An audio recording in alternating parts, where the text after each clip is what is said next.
Now I'm recording. Okay. Welcome to Awaken Truth. Pleasure to be here.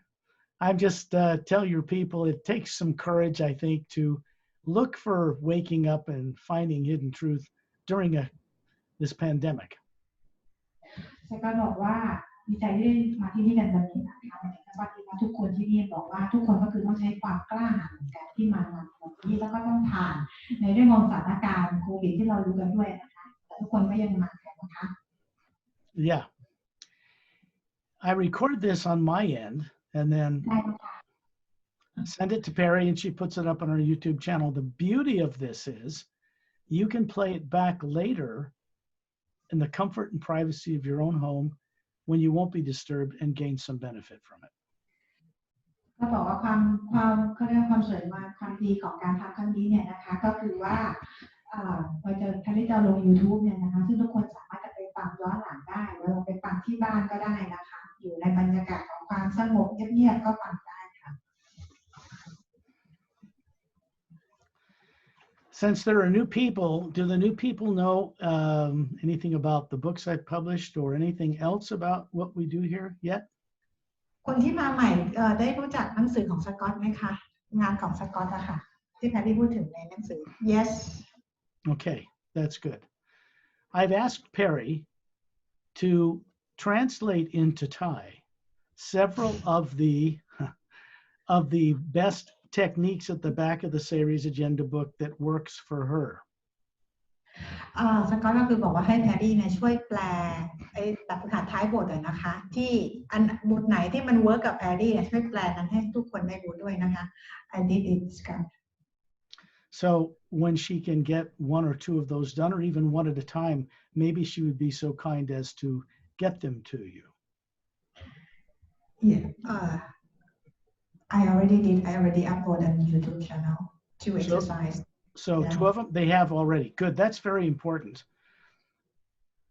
I wish you could all go through the adventure personally of what is revealed in the Seres agenda and the Emerald Doorway, but they're only published in English right now. สกอตบอกว่าจริงๆแล้วถ้าเป็นไปได้เนี่ยสกอตอยากให้ทุกคนนะคะได้มีประสบการณ์แล้วก็ได้ฝึกทบทวนตรงนี้ได้เป็นของตัวเองเพื่อได้มีประสบการณ์เป็นของตัวเองนะคะประสบการณ์ตรงของตัวเอง Perry is very experienced in a lot about my work now, so she would be a good source to ask questions in Thai and get answers that will help you. ก็บอกว่าตอนนี้แพรรี่มีประสบการณ์เยอะมากๆนะคะที่เกี่ยวกับเป็นงานของสกอตนะคะถ้าเกิดว่าใครมีข้อสงสัยหรือมีคำถามอะไรก็คือถามตรงที่แพรรี่ได้ Thank you. We go on a journey. What I do in these sessions is very unique in this world. ก็คืองานที่สกอตทำเนี่ยนะคะสิ่งที่สกอตทำเนี่ยก็คือเป็นอะไรที่เป็นเอกลักษณ์เฉพาะตัวแล้วก็ของบนโลกนี้นะที่ไม่มีใครเหมือน It's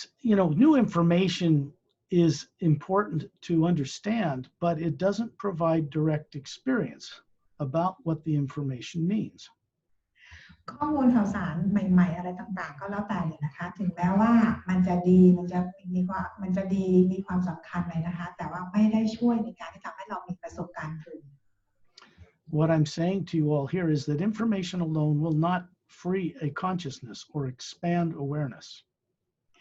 คือข้อมูลต่างๆที่เราได้รับกันมาที่พูดถึงทางสื่ออะไรต่างๆเนี่ยนะคะข้อมูลต่างๆเหล่านี้ไม่ได้ช่วยให้เราเป็นอิสระอย่างแท้จริงหรือตื่นรู้นะคะ It's like an arrow. It points to where you need to go to have the real experience, so you know it for yourself. มันถ้าเราเปรียบเทียบให้ฟังเหมือนกับประสบการณ์การตื่นรู้เหมือนเรายิงธนูออกไปจากเป้าเนี่ยเราจะมีเป้าหมายที่ชัดเจนถูกไหมคะนั่นก็คือการมีประสบเหมือนกับการมีประสบการณ์ตรงนะคะก็คือ direct experience. There's a good example of what I mean. ก็ได้ยกตัวอย่างให้ฟังนะคะว่าหมายถึงว่ายังไง People are born on Earth, raised by parents in societies without knowing who they are, what they are, or why they exist. คนที่เกิดมาบนโลกนี้นะคะก็คือเลี้ยงดูโดยพ่อแม่อยู่ในสังคมเนี่ยนะคะยังไม่รู้ตัวเองหรือว่าตัวเองเกิดมาทำไมถึงมาอยู่ที่นี่นะคะด้วยเหตุผลอะไร And this is true for people all over planet Earth. และนี่คือเป็นความจริงสำหรับทุกคนที่อยู่บนโลกนี้เลยนะคะ So, in order to break from the crowd, in order to have enlightening experience, people have to have the direct experience about enlightening information they've learned about. การที่เราจะหลุดไปจากตรงนี้คือแยกออกมาจากเรื่องราวเหล่านี้นะคะทุกคนก็คือจำเป็นที่จะต้องมีประสบการณ์ตรงเป็นของตัวเอง It is direct experience about the true nature of ourself as beings and the nature of the grand multidimensional creation that changes consciousness. การที่เราจะรู้ตรงนี้นะก็คือเราต้องมีประสบการณ์ตรงเป็นของตัวเองเข้าใจตัวตนที่แท้จริงของตัวเองแล้วก็ได้รู้จักธรรมชาติของจักรวาลนะคะนั่นคือจะทำให้เราได้เปลี่ยนแปลงตัวเองอย่างแท้จริง I got an email from a quantum physicist today I never met before who wanted to know if my friends from very far out of town from other planets could help them solve a puzzle they have in quantum physics. วันนี้สกอตบอกว่าเพิ่งได้รับอีเมลจากนักวิทยาศาสตร์ควอนตัมนะคะควอนตัมฟิสิกส์นะคะก็คือว่าเขียนมาถึงสกอตถามว่าเพื่อนต่างดาวของสกอตเนี่ยสามารถที่จะช่วยแก้ปัญหาหรือตอบปัญหาที่เขามีได้หรือเปล่า In case you're wondering, it was pretty funny to have to answer him after I first learned more about him. ก็สกอตบอกว่าพอได้ฟังนะจะรู้สึกว่าอาจจะแบบขำๆจะลองดูนะคะว่ามันเป็นยังไงบ้างยิ้มได้นะคะหัวเราะได้นะ I'm sure the answer I gave him, which was very thorough, will give him food for thought for some time to come. คือก่อนที่สกอตจะตอบก็คืออยากให้พวกเราได้ลองคิดกันด้วยนะคะว่าเป็นอะไร I wouldn't answer him first until after he first shared more about who he was and his background. คือสกอตบอกว่าสกอตจะไม่แชร์เรื่องราวหรือประสบการณ์หรือให้คำตอบอะไรอย่างเงี้ยจนกว่าที่คนคนนั้นเนี่ยจะบอกเรื่องราวประสบการณ์ของเขาเองแบ็คกราวด์เรื่องหลักของเขาเองก่อนนะคะ People find this work a lot of times from this little show that we do, Perry and I, radio show, and probably from these Thai presentations in the hotel as well. They find us from all different levels around the world. ก็สกอตบอกว่ามีคนหมายถึงว่ามีคนเนี่ยนะคะเข้ามาดูรายการของแพรรี่กับสกอตหรืออาจจะมาจากรายการที่เราจัดกันที่โรงแรมนี้ก็ได้นะคะเพราะว่าจะมีคนหลายแบบไม่ใช่หลายแบบหมายถึงว่ามีบีอิ้งต่างๆเขาเข้ามาอยากรู้เรื่องราวข้อมูลต่างๆที่เราทำกันอยู่นะคะจากทั่วโลกนะ My work began officially maybe 8 or 9 years ago on this planet after decades of getting myself free from not knowing who I was or how I came to be incarnated on this planet. งานของสกอตที่เริ่มต้นเป็นเรื่องเป็นอย่างเป็นทางการเนี่ยประมาณ 8-9 ปีมาเนี่ยนะคะแต่ว่าก่อนหน้านั้นเนี่ยก็คือใช้เวลาเป็น10 ปีเหมือนกันนะเป็นหลาย10 ปีเพื่อที่จะหาตัวตนที่แท้จริงตัวเองเหมือนกันว่าตัวเองเป็นใครมาจากไหน I'm not telling you this to inflate myself. I'm telling you this because I know for a fact that every one of you has the same abilities to recall and remember who you are that I do. สกอตบอกว่าการที่สกอตบอกเรื่องราวตรงนี้ขึ้นมาเนี่ยไม่ได้เหมือนว่าจะกล่าวอ้างตัวตนอะไรนะคะแต่สกอตกำลังบอกว่าทุกคนในที่นี้มีความสามารถที่จะรู้สิ่งต่างๆได้เหมือนที่สกอตรู้เลยนะคะ This is simply because what we are is not and never has been a physical body. ง่ายๆเลยก็คือว่าเพราะว่าตัวตนที่แท้จริงของเราทุกคนเนี่ยเราไม่ได้เป็นกายเนื้อกันอยู่แล้วนะคะ What we are that runs this physical body is spherical in shape, like a planet or a moon or a sun. It's round. It's called Atma. From advanced beings in other worlds, people on Earth call it soul without knowing what it is. เพราะว่าตัวตนที่แท้จริงของเราแล้วจริงๆแล้วคือมีลักษณะกลมๆนะคะซึ่งที่เราเรียกกันว่า Atma นั่นเองนะคะซึ่งเป็นตัวตนที่เขาเรียกว่าเป็นพลังงานอันสูงส่งพลังงานเป็นพลังงานทรงกลมที่ยิ่งใหญ่นะคะ What we are as a being has structure, and there are levels to it. These are higher faculties of creation. Come here. อะไรที่เขาจะพร้อมออกเดินทางทุกครั้งนะคะเวลาจะเดินทางมาแล้วเนี่ย Starlight is my cat. Starlight เป็นแมวของสกอตนะคะ And he is an Atma running a body just like you are. Although he's a cat, He's telepathic and he's very smart. He goes on these journeys with us. สตาร์ไลท์แมวของสกอตเนี่ยนะคะก็คือมีแอดมาก็คือมีตัวตนที่แท้จริงเหมือนกับพวกเราทุกคนนะคะซึ่งสตาร์ไลท์ก็จะออกเดินทางไปกับพวกเราทุกคนด้วยเช่นกันนะคะ And he'll go to sleep before we even begin. He doesn't have any problem leaving his body. คือสตาร์ไลท์จะไม่ได้มีปัญหาเรานะพอถึงเวลาออกตัวนี้ก็คือไปได้เลยนะคะ And he's a cat. เป็นแค่แมวเองนะ There's so much people have been made to forget as they grow up on this planet, taught by people who already have forgotten. คือเราบนโลกทุกคนเนี่ยเราก็ลืมไปหมดแล้วนะว่าเราตัวตนที่แท้จริงของเราเนี่ยเป็นใครซึ่งคนบนโลกเนี่ยก็ถูกสอนกับคนที่ลืมไปทุกอย่างไปหมดแล้วเหมือนกันนะคะ What do I mean by people have forgotten? ถ้าก็ถามบอกว่าหมายความว่ายังไงหมายถึงว่าจากคนที่ลืมไปแล้วเหมือนกัน The fact is that people have had experience before they ever were born on this planet, and it scares them to want to remember it. ก็คือในความหมายว่าก่อนหน้าที่เราจะมายังโลกนี้เราทุกคนก็คือต่างรู้เรื่องราวเลยจดจำตัวตนได้แต่พอมาอยู่บนโลกนี้เรากลับจำอะไรเกินเลยไม่ได้แล้วเราก็อยู่ในความกลัวกันด้วย These are negative, artificially created, subconscious misdirecting programs. อันนี้ก็คือเป็นเรื่องของพลังงานลบนะคะหรือว่าเป็นโปรแกรมนะคะที่ทำให้เรากลัวที่นำเราไปในทางที่ผิดนะคะ What people call the subconscious mind, that they spread around on this world as if they know what they're doing, and they don't, is not natural, and it's not a normal part of a being.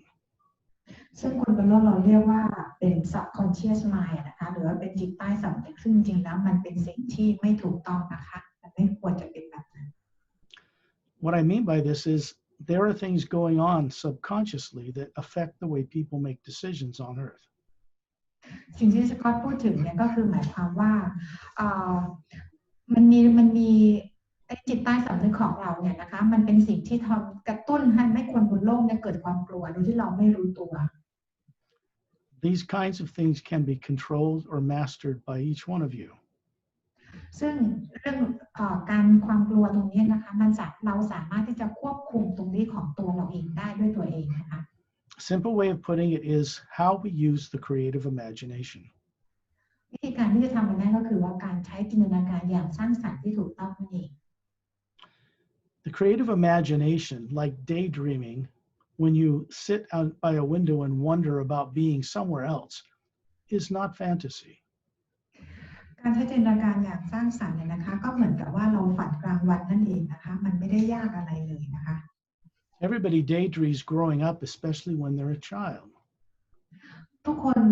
คนใช้ก็เรียกว่าฝันกลางวันเป็นกันอยู่แล้วถูกไหมคะโดยเฉพาะเมื่อตอนเด็กๆเราจะมีฝันนู่นฝันนี่ความฝันอยากเป็นนู่นเป็นนี่กันได้อยู่แล้วนะ There is an energy out in space between planets, moons, suns, galaxies, and dimensions that is one energy, but it isn't nuclear in nature. ในข้างนอกโลกเราเนี่ยนะคะระหว่างดวงจันทร์ดวงอาทิตย์โลกอะไรต่างๆดาวอะไรต่างๆจะมีพลังงานอยู่พลังงานหนึ่งเนี่ยนะคะเป็นพลังงานชนิดมีอยู่พลังงานเพียงชนิดเดียว The void of space, that blackness that people see in Hubble Space Telescope images, is very powerful energy. Human eyes can't see it because they don't see into a high enough frequency. ความมืดความม้วนว้างของจักรวาลที่เราเห็นตามกล้องอะไรอย่างเงี้ยที่เขาถ่ายให้เราดูพวกนี้นะคะจริงๆแล้วพลังงานนี้เป็นพลังงานที่ยิ่งใหญ่มากเลยนะคะแต่ว่าตาของเราด้วยตากายเนื้อเราจะเห็นเป็นเพียงความสีดำใช่ไหมคะแต่เป็นพลังงานอันยิ่งใหญ่มากๆเลยนะคะ Quantum physicists on Earth know that what they used to call dark matter is not dark at all. ซึ่งควอนตัมฟิสิกส์ของคนบนโลกเราเนี่ยนะคะจะเรียกมันว่าเป็นdark energy เนี่ยนะคะเป็น dark particle แต่จริงๆแล้วมันไม่ได้มืดนะคะพลังงานตรงนี้ It's still quite classified, but they refer to this energy they don't understand yet as toroidal or zero-point energy. ซึ่งนักวิทยาศาสตร์กลุ่มนี้นะคะก็คือว่าเขาจะเรียกกันว่าเป็น zero point energy นะคะจริงๆแล้วก็ยังไม่รู้เลยว่าพลังงานตรงนี้เนี่ยคือพลังงานอะไรแต่เขาเรียกกันแบบนี้ The secret to travel out into the stars much faster than the speed of light and anti-gravity is connected to understanding that energy in space, which is not atomic or nuclear in nature. การจะเดินทางท่องเที่ยวออกไปในอวกาศต่างๆได้เนี่ยนะคะเราจะต้องมีความเข้าใจกับพลังงานตรงนี้ที่เราบอกเนี่ยนะคะเมื่อเราเข้าใจเราถึงจะสามารถเดินทางหรือทำอะไรได้นะคะ It is a living energy, an omnipresent field of energy that is a co-creator with us. พลังงานตรงนี้นะคะก็คือเป็นพลังงานของพระเจ้านะคะซึ่งอยู่ทุกที่อยู่ในทุกที่นะคะแล้วก็จะเป็นพลังงานที่ช่วยร่วมในการสร้างสรรค์ให้กับพวกเราทุกคน It receives what we imagine and brings into creation through its power what we choose to see and imagine, whether it's good, positive, or negative. พลังงานตรงนี้นะคะก็คือจะรับจินตนาการความคิดของเรานั่นเองว่าเราต้องการแล้วว่าเราคิดเราจินตนาการสิ่งใดพลังงานนี้ก็จะนำไปช่วยสร้างสรรค์ไม่ว่าเรื่องนั้นสิ่งที่เราจินตนาการจะดีหรือไม่ดีก็ตาม People call this thing divine spirit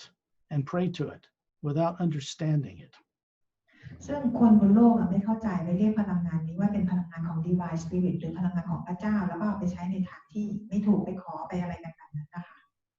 The energy that supports planets moving in circles around suns, gravity, stars, galaxies, and different dimensions is one energy. พลังงานนี้นะคะคือเป็นพลังงานที่ทำให้โลกของเราหมุนพลังงานที่ทำให้ดวงดาวต่างๆหมุนให้กาแล็กซี่ต่างๆดำรงอยู่ได้ก็คือพลังงานนี้พลังงานเดียวนะคะ As individual beings or Atmas, what people call soul on Earth, we are comprised of the very same energy. ตัวตนที่แท้จริงของเราซึ่งเราเรียกว่า Atma เนี่ยนะคะก็คือเป็นพลังงานเดียวกับพลังงานที่เรากำลังพูดถึงนะคะ Because of this, our true nature as beings is telepathic. สิ่งตรงนี้ต่างๆเหล่านี้เนี่ยนะคะเราเรียกว่าเป็นพลังงานเดียวที่เราใช้สามารถในการสื่อสารตรงเขาเรียกว่า telepathy ตรงกันได้เลย Not psychic, telepathic. เป็นพลังงานที่ต่างจากเป็นเรื่องราวที่แบบหมอดูได้นะคะว่าอะไรคืออะไรเนี่ยคือแบบมันจะต่างกันนะคะ Although people on Earth have been suppressed in many ways to no longer understand this, they still have the ability without realizing it. ถึงแม้คนบนโลกเราเนี่ยจะถูกเก็บไว้จากเรื่องราวความรู้ต่างๆเหล่านี้เนี่ยนะคะแต่พวกเราทุกคนก็ยังมีความสามารถที่จะทำเรื่องราวสร้างสรรค์อะไรต่างๆได้กันอยู่ Part of what we do in these sessions, let's say I will go into a process where if you cooperate, your physical body will go to sleep, just like you put it to sleep every night. ในวันนี้ที่เราทำกันเนี่ยนะคะก็คือว่าเราจะให้ทุกคนร่วมมือกันในการที่ทำให้ร่างกายเราเนี่ยหลับเพื่อจะออกไปสู่การเดินทางนะคะเพื่อจะไปเจอนี่กัน You're all experts at doing that, right? เพราะว่าพวกเราคือจริงๆแล้วเป็นผู้เชี่ยวชาญผู้ชำนาญการอยู่แล้วหลับกันทุกคืนอยู่แล้วใช่ไหมคะ You don't have any problem putting your body to sleep, but you're not taught from birth from anyone what it is you're doing. คือเราหลับกันทุกคืนอยู่แล้วถูกไหมแต่คนบนโลกเนี่ยไม่เคยได้รับการสอนเลยตั้งแต่เกิดว่าแล้วเวลาที่เราหลับเราไปทำอะไรกันบ้างนะคะ When the body goes to sleep, it's a very complex process. You, the being running that body, not the body, causes the pineal gland in the center of brain to secrete serotonin, make melatonin, and that puts the body asleep on automatic while you're gone. วิธีการทำงานตอนที่ร่างกายเราหลับอาจจะฟังดูซับซ้อนเนี่ยนะคะก็คือว่า Atma ตัวตนที่แท้จริงของเราเนี่ยนะคะจะเป็นตัวที่เขาเรียกว่าสั่งให้ภายในแกลนของเราเนี่ยผลิตเซโรโทนินเนี่ยออกมาแล้วก็ให้เพื่อสร้างเมลาโทนินเนี่ยเมลาโทนินเนี่ยนะคะออกมาเพื่อที่จะให้ร่างกายหลับและขณะที่ร่างกายหลับสามารถให้ร่างกายได้ทำงานได้อย่างเป็นปกติ It's pretty silly when you think about it. You all leave your body every night, but for the most part, you don't remember what you're doing when you return. มันเป็นเรื่องที่ตลกมากเลยนะสกอตบอกว่าพวกเราเนี่ยหลับกันทุกคืนถูกไหมแต่ว่าเรากลับจำอะไรกันไม่ได้เลยว่าเราไปทำอะไรกันมาบ้างตอนที่เราหลับ It's not because you don't have the ability, you do. It's because you've never been trained growing up to utilize that faculty. มันไม่ใช่ว่าพวกเราไม่ได้มีความสามารถนะแต่ว่าเป็นเพราะพวกเราไม่เคยได้รับการฝึกนะคะที่จะใช้ความสามารถตรงนั้นเพื่อให้เรารู้ว่าเราไปทำอะไรที่ไหนกันมา I will put out a sound frequency which represents the first half of the word human. ก็จะส่งเสียงคำว่า you ออกไปนะคะซึ่งคำว่า you เนี่ยเป็นครึ่งแรกของคำว่า human นั่นเองที่แปลว่ามนุษย์นะคะ It is a tool that telepathically connects you, not the body, to the source behind all life directly. เขาเรียกว่าเป็นเครื่องมือนะคะที่จะช่วยให้พวกเราเนี่ยสามารถที่จะเชื่อมต่อกับพลังงานของพระเจ้าหรือพลังงานตรงนี้ได้นะคะ And then I escort people out of their bodies.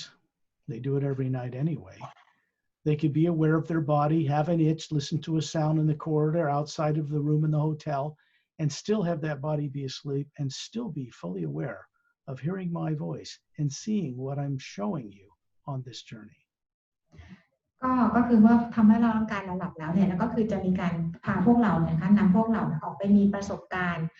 เจอร์นี่นะคะตามสิ่งต่างๆที่เราได้เห็นก็จดจำได้ด้วยเช่นกันนะคะคือขณะที่เราไปมีประสบการณ์ขณะหลังให้เราได้จดจำได้ด้วยเช่นกัน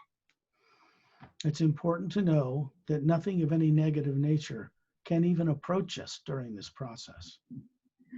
ก็อยากให้ทุกคนรู้นะคะว่าสำคัญมากเลยเพราะว่าในระหว่างที่เราออกเจอร์นี่กันพลังงานลบต่างๆไม่สามารถจะทำอะไรพวกเราได้เลย This is because we leave the body in the pure form we call Atma, which is spherical in shape. เพราะว่าเราออกจากร่างกายเราเนี่ยคือตัวตนของเราเนี่ยเป็นพลังงานดั้งเดิมถูกไหมคะก็คือออกจาก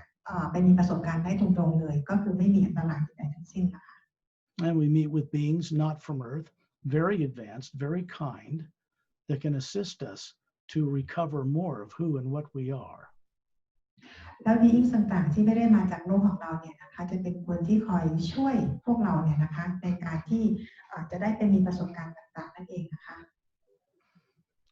As I said before, giving someone information about this isn't as helpful by any means as actually taking them on the journey so they have experienced themselves.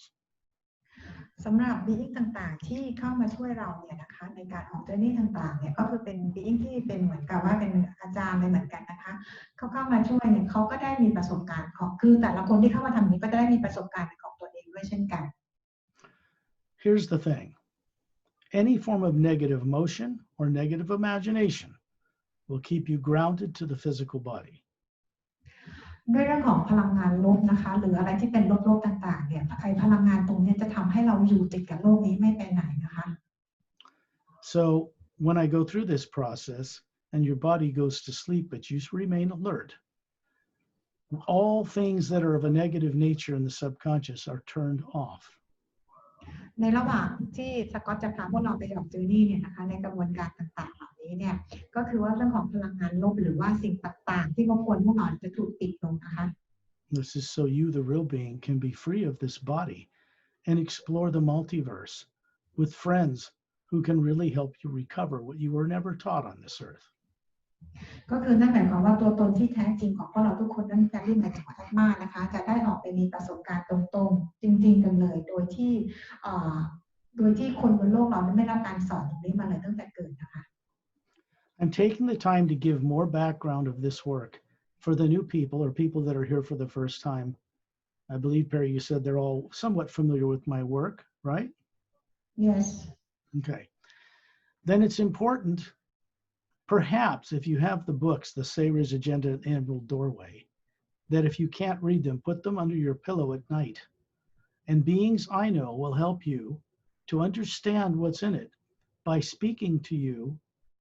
in your own language when you're above the earth, when you leave your body and after it is put to sleep. อันนี้ก็คือ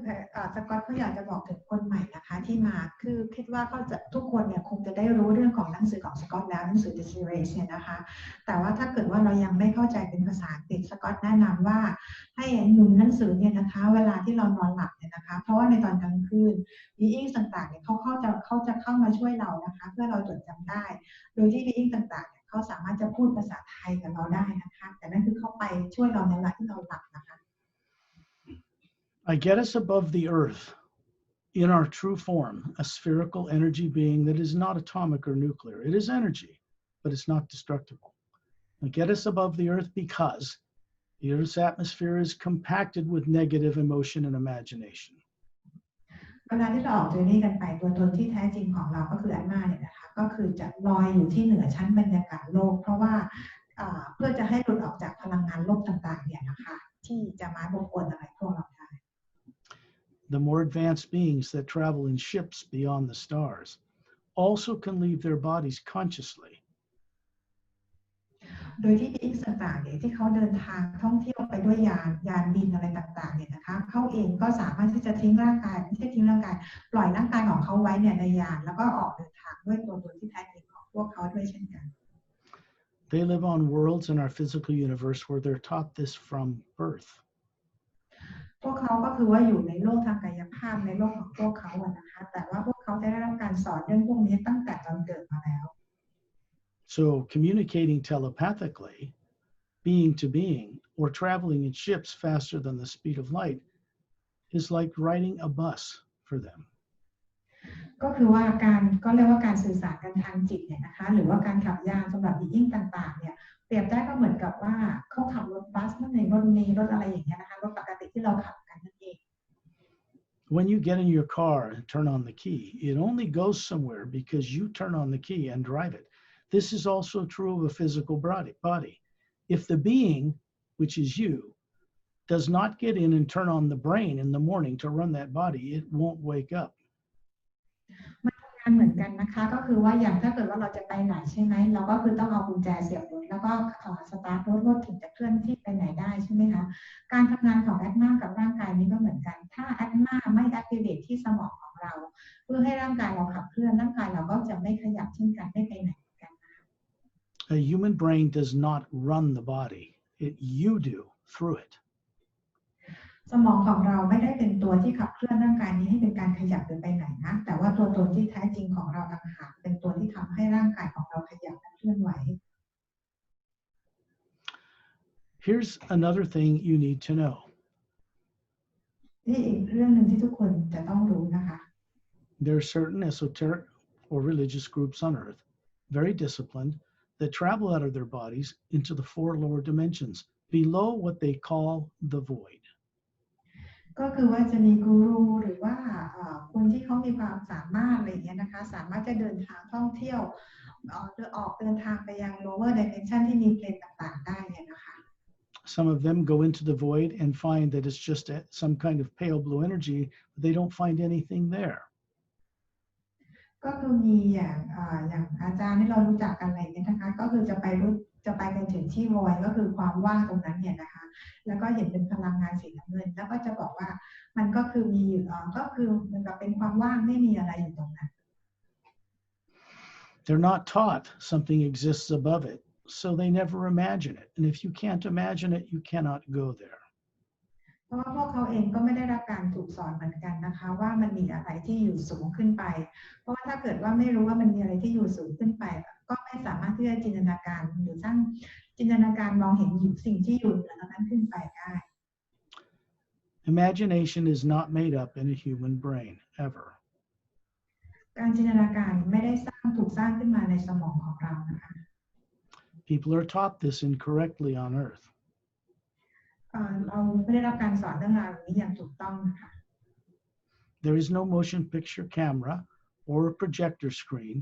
in which a being like you can see imagination projected on it. ในสมองของเราไม่สามารถสร้างภาพหรือเห็นภาพหรือมีจอภาพอะไรที่ทำให้เราเห็นภาพอะไรต่างๆได้นะคะ There's nothing in the brain like that. ในสมองเรามันไม่สามารถทำงานทำอะไรตรงนี้ได้เลย The brain doesn't have that function. สมองเราไม่ได้มีฟังก์ชันตรงนี้นะคะ So you, the being that's running the body, is what's really seeing what you imagine somewhere. ตัวตนที่แท้จริงของเราก็คือแอตมานะคะจริงๆแล้วเป็นคนที่เห็นเป็นคนที่มีจินตนาการตรงนี้ต่างหาก You can begin to understand how important it is to know what the imagination is, what you're doing with it, because then you can travel the multiverse. คือถ้าเรามีความเข้าใจตรงนี้และเห็นความสำคัญของตรงนี้เนี่ยนะคะเราถึงจะสามารถที่จะเดินทางไปในอวกาศได้ Doesn't matter what race, what country, or what religion you grew up in. The principle of travel beyond the body is true universally for everyone. มันไม่สำคัญและไม่จำเป็นว่าเราจะเป็นชาติไหนเผ่าพันธุ์ไหนบนโลกใบนี้นะคะถ้าเราเข้าใจเรื่องราวต่างๆเหล่านี้เนี่ยเราก็สามารถที่จะเดินทางท่องเที่ยวไปพื้นที่ต่างๆในยังจักรวาลได้ Here's another one you need to know. No human being in our form ever evolved originally on this planet. อีกเรื่องหนึ่งที่เราทุกคนจะต้องรู้นะคะว่าไม่มีมนุษย์คนไหนนะคะที่เราเกิดและวิวัฒน์ขึ้นมาจากโลกใบนี้บนโลกใบนี้ We did not come from Cro-Magnon or Neanderthal extinct humanoid races. เราไม่ได้มาจากเผ่าพันธุ์ใดๆที่เราเคยรู้กันมาเลยนะคะบนโลกใบนี้ที่บอกว่าสูญพันธุ์กันไปแล้วอะไรนั้นเราไม่ได้กำเนิดมาจากโลกจากเผ่าพันธุ์นั้นเลย That's just theory, and there's never been a single shred of proof that some bone would link those extinct species to us humans as we are. คือมันไม่มีจุดเชื่อมต่อหรือไม่มีหลักฐานอะไรที่จะพิสูจน์ได้เลยว่ากระดูกโครงกระดูกต่างๆที่เราเจอบนโลกเนี่ยนะคะว่ามาจากโลก Which means human beings and all the races represented on this planet did not originally evolve on this planet. เพราะว่านั่นก็คืออยากจะบอกว่ามนุษย์ทุกเผ่าพันธุ์สิ่งมีชีวิตต่างๆที่อยู่บนโลกเนี่ยนะคะก็คือวิวัฒน์กันมาจากดาวบนโลกอื่นกันมาอยู่แล้ว The more you explore the first sound behind all creation, that void in space, that co-creative power, the more you will know this for yourself. เมื่อไหร่ที่เราออกสำรวจเราเข้าใจนะคะนั่นคือเสียงของเขาเรียกเสียงของฮิวเนี่ยนะคะนั่นแหละว่าเราก็คือจะเข้าใจเรื่องราวต่างๆเหล่านี้ได้ดียิ่งขึ้น The reason I'm telling you this is because you should start to consider that the being that's running that body of yours, you, is extraterrestrial anyway in nature. คือสมัครก็อยากจะบอกว่าจริงๆแล้วร่างกายที่เราเห็นกันอยู่เนี่ยนะคะจริงๆแล้วเราทุกคนนี่แหละเราก็เป็นต่างดาวกันด้วยเหมือนกัน For example, if you've had 10,000 lifetimes on this planet, going back 65 million years since the dinosaurs were made extinct, it's a small fraction of the lives you've lived elsewhere. ตัวอย่างง่ายๆนะคะอย่างสมมติว่าเรามาเกิดกันบนโลกนี้เป็น10,000 ชีวิตย้อนหลังไปเป็น65 ล้านปีแล้วเนี่ยนะคะจริงๆแล้วตรงนี้มันเป็นเพียงแค่ส่วนเล็กๆทั้งหมดของจักรวาลของสิ่งที่เราเกิดมาเป็นอยู่นะคะดำรงอยู่ The only thing that keeps anyone from remembering who they are is subconscious fear. สิ่งที่เก็บทุกคนไว้จากการจำไม่ได้หรือไม่รู้อะไรเนี่ยนะคะก็คือความกลัวที่อยู่ที่จิตใต้สำนึกนั่นเอง Fear is an artificially created negative emotional program. Fear เนี่ยเขาเรียกว่าเป็นสิ่งที่สร้างขึ้นมาเป็น artificial เนี่ยนะคะที่สร้างขึ้นมาเนี่ยนะคะทำให้เรากลัวกันนั่นเอง So we want to be able to turn that off and stop giving it attention. คือเราจะต้องเริ่มต้นที่จะเขาเรียกว่าปิดความกลัวตรงนี้นะคะแล้วเริ่มต้นใหม่นะคะ Quite a challenge in a time like this with a pandemic, but it's a challenge on Earth at any time. มันอาจจะเป็นความท้าทายนะในการทำตรงนี้ในช่วงของโรคระบาดตรงนี้นะคะแต่ว่ามันก็เป็นความท้าทายสำหรับโลกนี้อยู่แล้วด้วยเหมือนกันนะคะ I'm going to send out a tone, a sound. It's the first half using the first 2 letters of the word human. And you must know that human and languages on Earth did not originate on this planet. เดี๋ยวสก๊อตก็คือจะส่งเสียงฮิวตรงนี้ออกไปเนี่ยนะคะซึ่งเป็นเสียงของพระเจ้าเนี่ยนะคะก็คือว่าเสียงนี้ก็คือเป็นเสียงของครึ่งแรกของคำว่า human นั่นเองนะคะ Just because a classified secret government on Earth formed after World War II does not want to tell you what they know about extraterrestrials now, it does not mean they aren't there. classify หรือกลุ่มคนบนโลกเนี่ยนะคะเขาไม่ต้องการให้พวกเรานะคะรู้ความลับรู้เรื่องราวต่างๆตรงนี้นั่นเองนะคะแต่ไม่ได้หมายความว่าการที่เขาปิดเป็นความลับแล้วสิ่งต่างๆเหล่านี้จะไม่มีนะคะยังไม่ดำรงอยู่ As an Atma, as the real being, when you're awake, you can explore the multiverse and discover secrets that most highly classified people on Earth don't even know exist yet. คือพวกเราเนี่ยนะคะเราได้รู้จักว่าแอตมาก็คือตัวตนที่แท้จริงของเราใช่ไหมคะในขณะเดียวกันคลาสสิฟายของเราบนโลกนี้ก็คือยังไม่รู้เลยว่าคืออะไรนะคะ And they cannot do anything to interfere with you.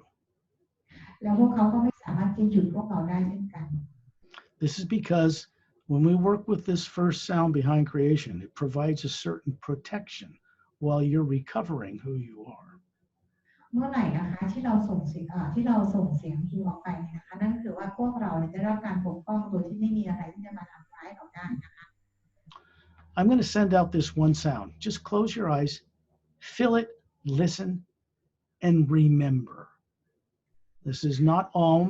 It's not a chant from a lower dimension. It's very pure. Listen. เดี๋ยวก็จะส่งเสียงฮิวออกไป1 ครั้งนะคะขอให้ทุกคนหลับตาแล้วก็ให้ฟังให้สัมผัสนะคะเสียงนี้ต่างกับเสียงออมเสียงโอมที่เราเคยสวดกันนะคะแล้วก็ไม่ใช่เสียงสวดมนต์ที่ส่งมาจาก lower world ของเรานะคะแต่เป็นเสียงเดียวขอให้เราฟังและให้จดจำเสียงนี้ไว้ให้จำให้ได้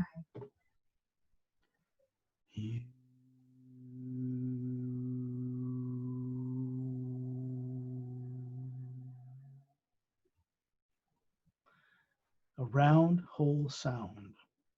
quite beyond the Om of the East that's used to chant. It's quite beyond any chant because it's a telepathic function.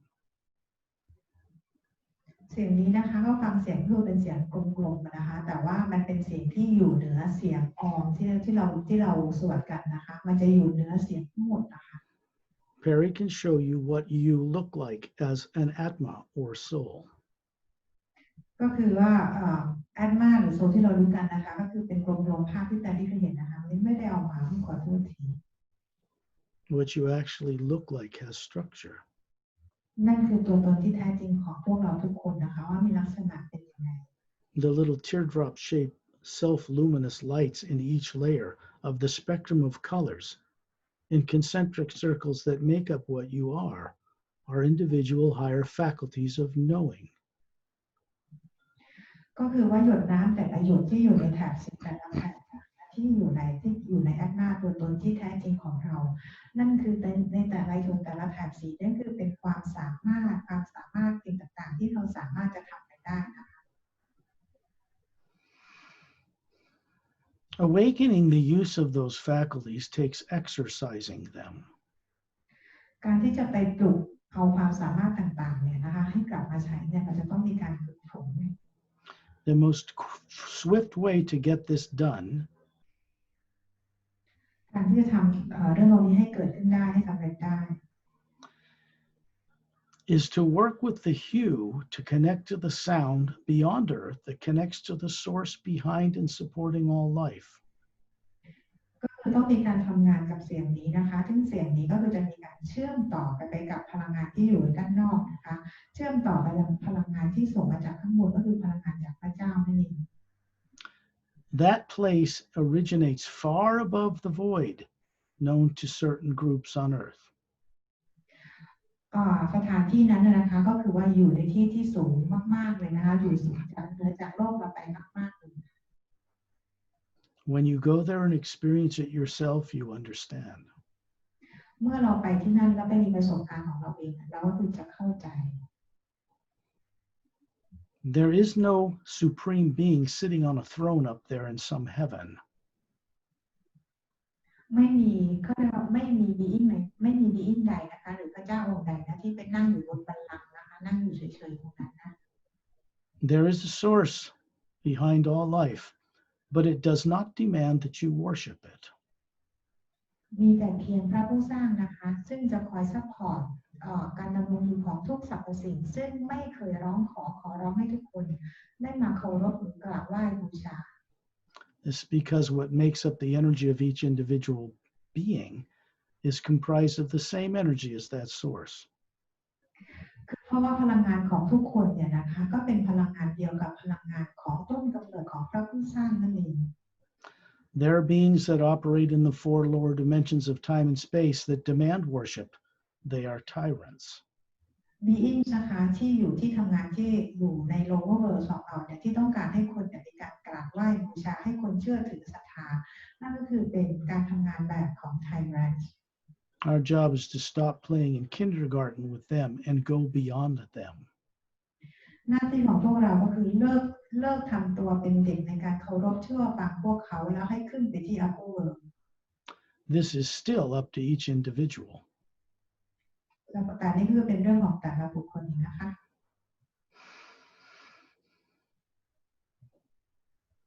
You have all had more lives and experience out among the stars and in other dimensions than you've ever had on this earth.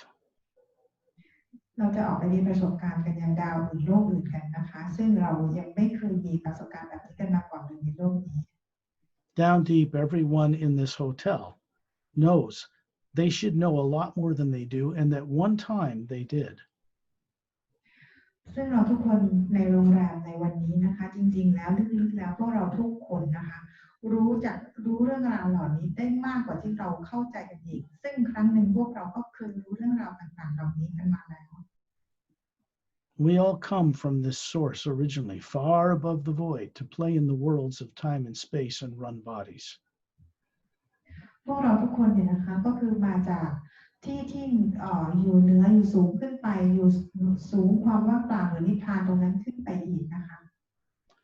We are meant to be returning to that source to deliver to it what we've gained in new ways of doing things from our experience. หน้าที่ของพวกเราก็คือว่าเราจะกลับไปยังต้นกำเนิดของพวกเราทุกคนนะคะแล้วให้นำประสบการณ์ของเราต่างๆเหล่านี้แหละไปช่วยกันร่วมสร้างสรรค์สิ่งใหม่ๆขึ้นมานะคะ The most important information I can impart to you, other than the hue itself, the sound, is that you existed as a being before the lower worlds of time and space were even constructed. ก็คือสิ่งต่างๆเรื่องราวต่างๆเหล่านี้เนี่ยนะคะคือทุกคนควรจะรู้ว่าเราทุกคนเนี่ยนะคะก็คือถือกำเนิดขึ้นมาก่อนที่จะมี lower world กันมานานแล้วนะคะ This is true because you exist. This is true. Just because you don't remember it doesn't mean it's not true.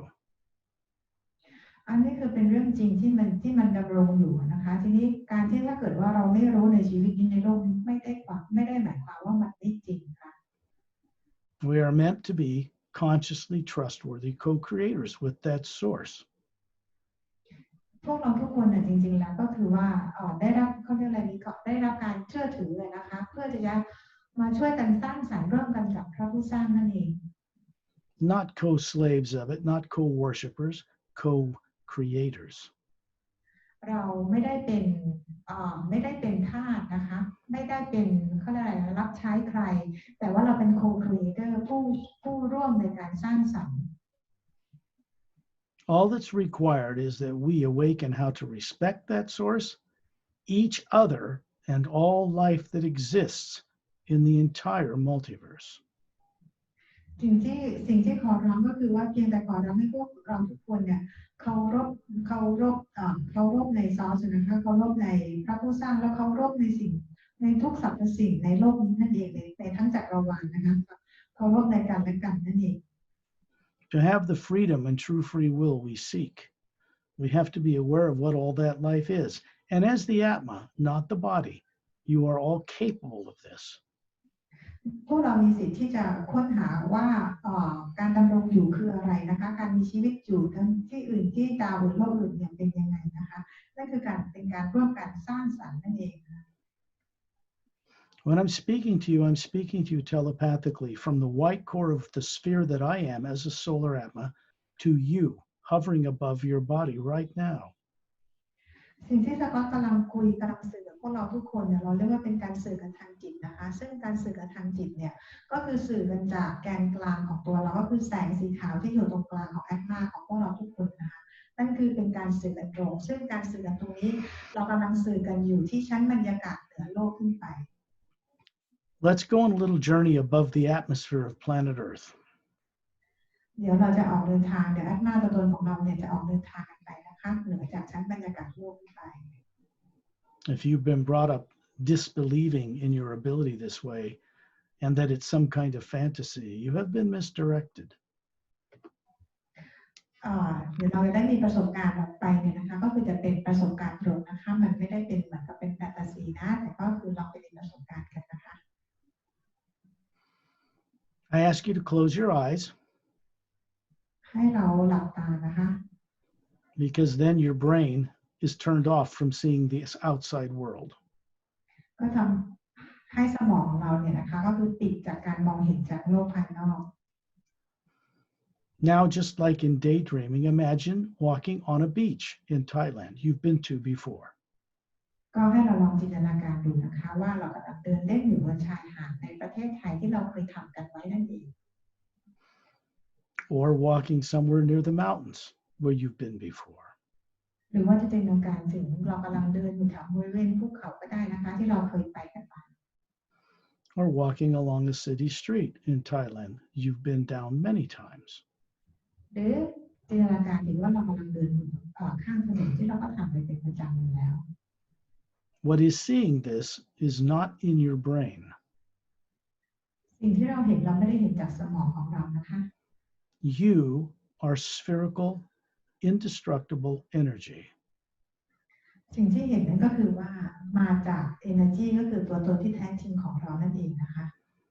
It's not made of protons and neutrons and electrons, and no weapon or negative being can affect it in any way. ซึ่งตัวตนที่แท้จริงของเราพลังงานตรงนี้ไม่ได้สร้างจากโปรตอนนิวตรอนอิเล็กตรอนหรืออะไรเลยแล้วก็ไม่มีอาวุธใดๆมาทำร้ายหรือทำอันตรายใดๆได้เช่นกัน The real you is seeing that beach, that city street, or that mountain. ตัวตนที่แท้จริงของเรานั่นเองเป็นคนที่เห็นชายหาดนั้นหรือภูเขานั้นนะคะ That is what people on earth call daydreaming. They don't understand what they're doing. อันนี้คือสิ่งที่คนบนโลกเข้าใจว่าอันนี้สิ่งที่เราเห็นก็คือฝันกลางวันแต่พวกเขาไม่เข้าใจว่าจริงๆแล้วมันคืออะไร The real creative imagination is the highest faculty of a being to co-create with the source behind all life. การสร้างสรรค์เนี่ยนะคะก็คือว่าเป็นการสร้างสรรค์จริงๆแล้วเป็นการร่วมสร้างสรรค์กับพระผู้สร้างนั่นเองพลังงานอันสูงสุดนั่นเองนะคะ Our job is to discover the trap we have put ourselves in. หน้าที่ของเราคือเราจะออกจากทรัพย์หรือกับดักตรงนี้นะคะ By imagining fear of the present and the future, while at the same time in the same day, imagining wonderful things for yourself and your family. ก็คือว่าให้เราหยุดจินตนาการถึงความกลัวต่างๆนะคะแต่ว่าให้จินตนาการถึงครอบครัวถึงสิ่งสวยงามต่างๆแทนนะคะ This living force, this zero-point energy, toroidal energy, divine spirit that exists between planets out in space, is a co-creator with us. ซึ่งพลังงานที่จะช่วยในการสร้างสรรค์ของเราที่เราเรียกว่าเป็น zero point energy หรือว่า toroidal หรือว่าอะไรก็แล้วแต่เนี่ยนะคะเป็นพลังงานเดียวที่ช่วยในการสร้างสรรค์กับพวกเราเมื่อเราจินตนาการขึ้นมา This means whatever we imagine, it brings into reality around us. ไม่ว่าเราจะจินตนาการถึงสิ่งใดนะคะพลังงานตรงนี้แหละที่จะทำให้มันเกิดขึ้นเป็นเรื่องจริงขึ้นมา This is why it's important to know why we should not put attention on negative emotion and negative imagination. เรื่องนี้จึงเป็นสิ่งสำคัญนะคะว่าทำไมเราถึงไม่ควรจินตนาการลบหรือจินตนาการที่ไม่สร้างสรรค์ใดๆเลย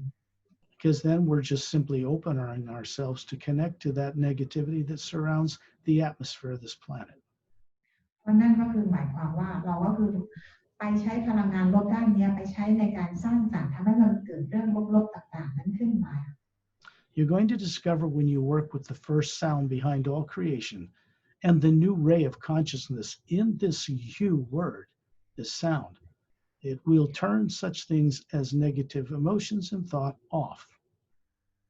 เดี๋ยวในสิ่งที่เราจะทำกันเนี่ยนะคะก็คือเราจะมีการเชื่อมต่อกับเสียงฮิวแล้วก็แสงเรย์ที่เป็นพลังงานของพระเจ้าที่อยู่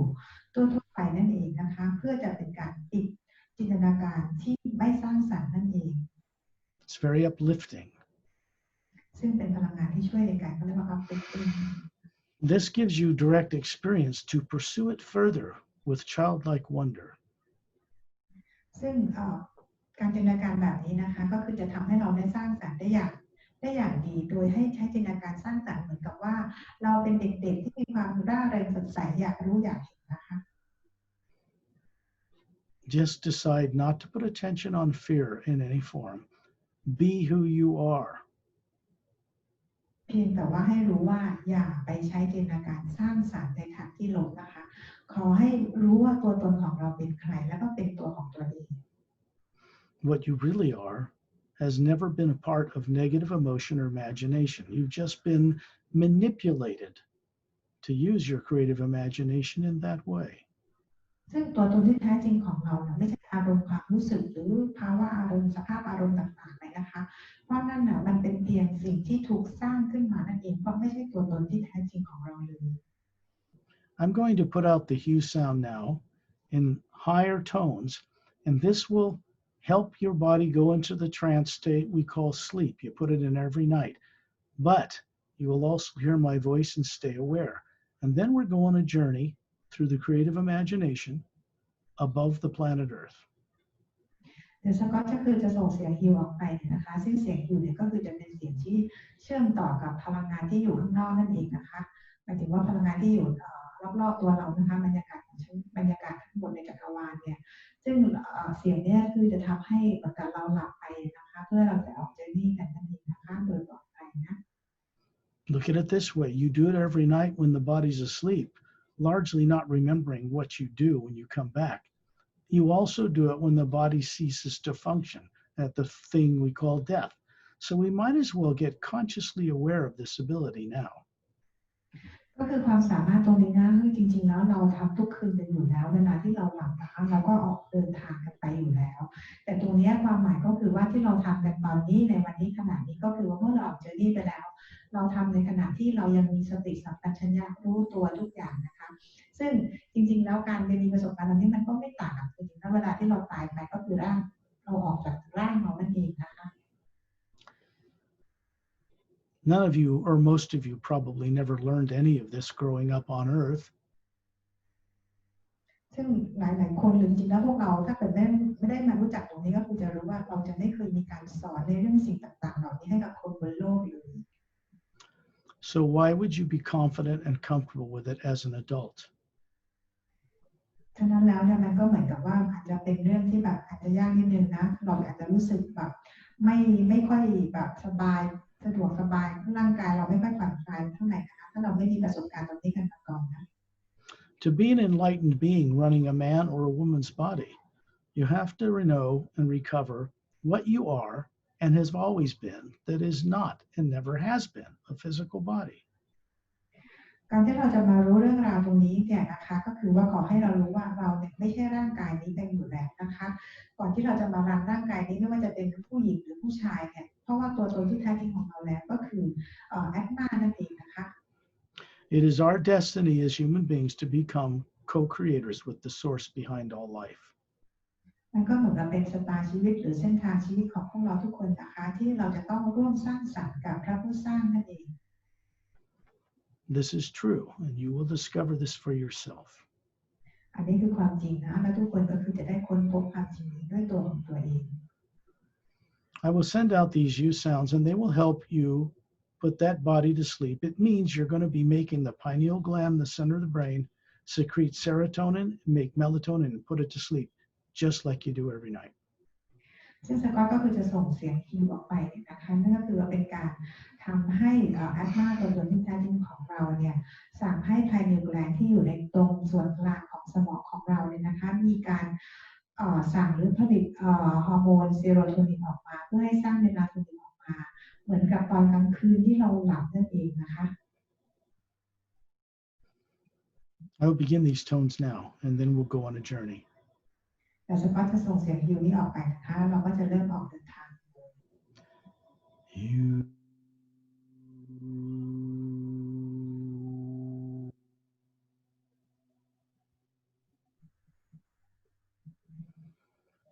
You.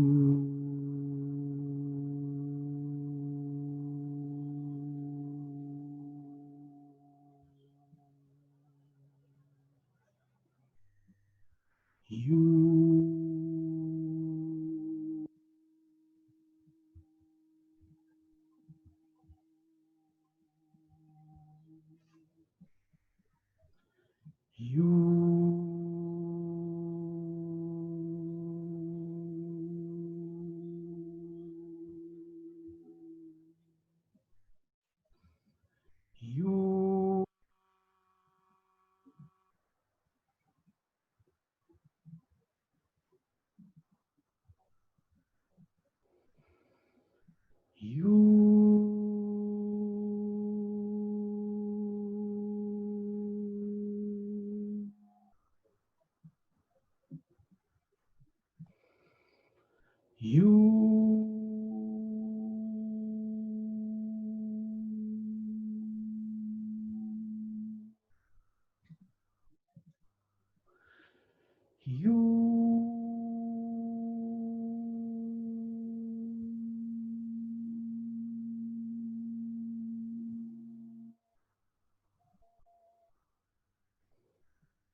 Imagine a beautiful waterfall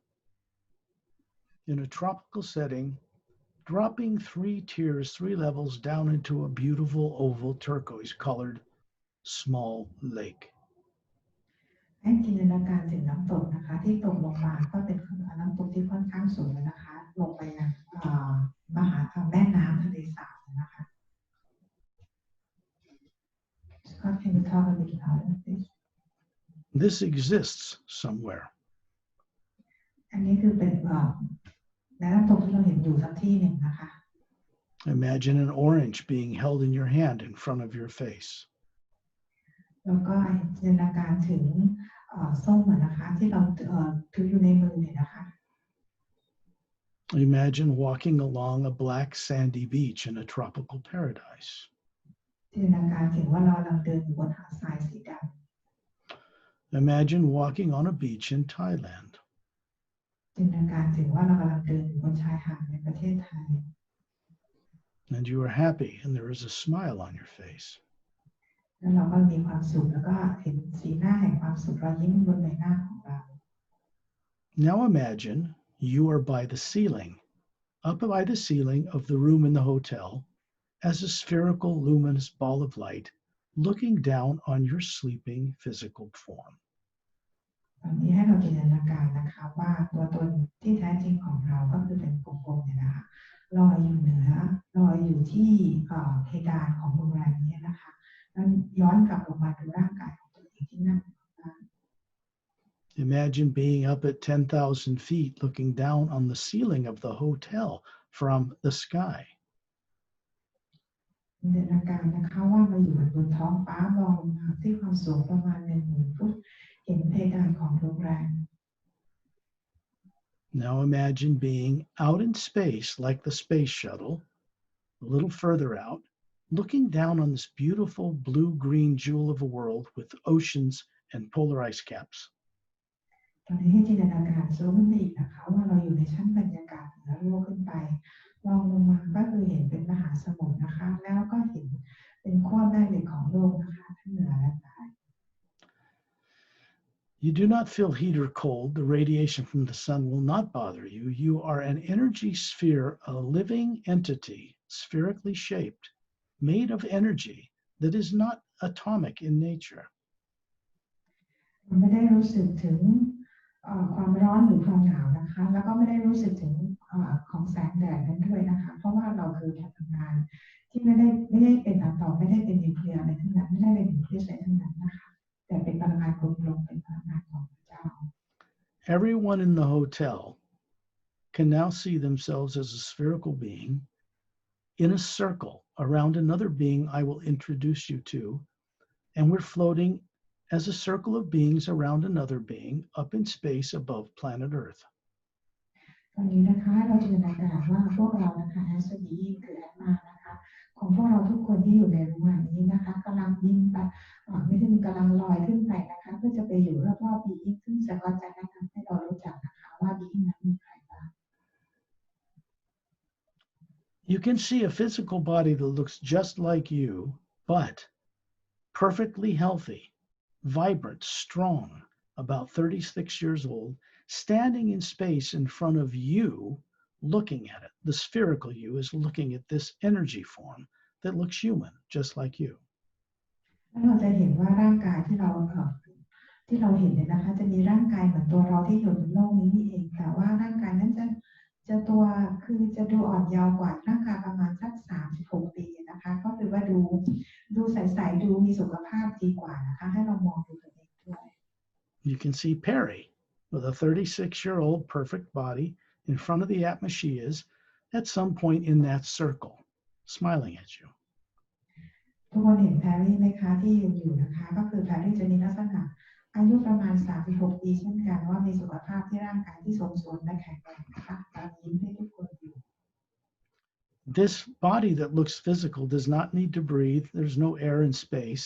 But when you look from the Atma through the focus of the center of your being, you see that black void that is between the earth and the moon and the stars is a bright white golden light.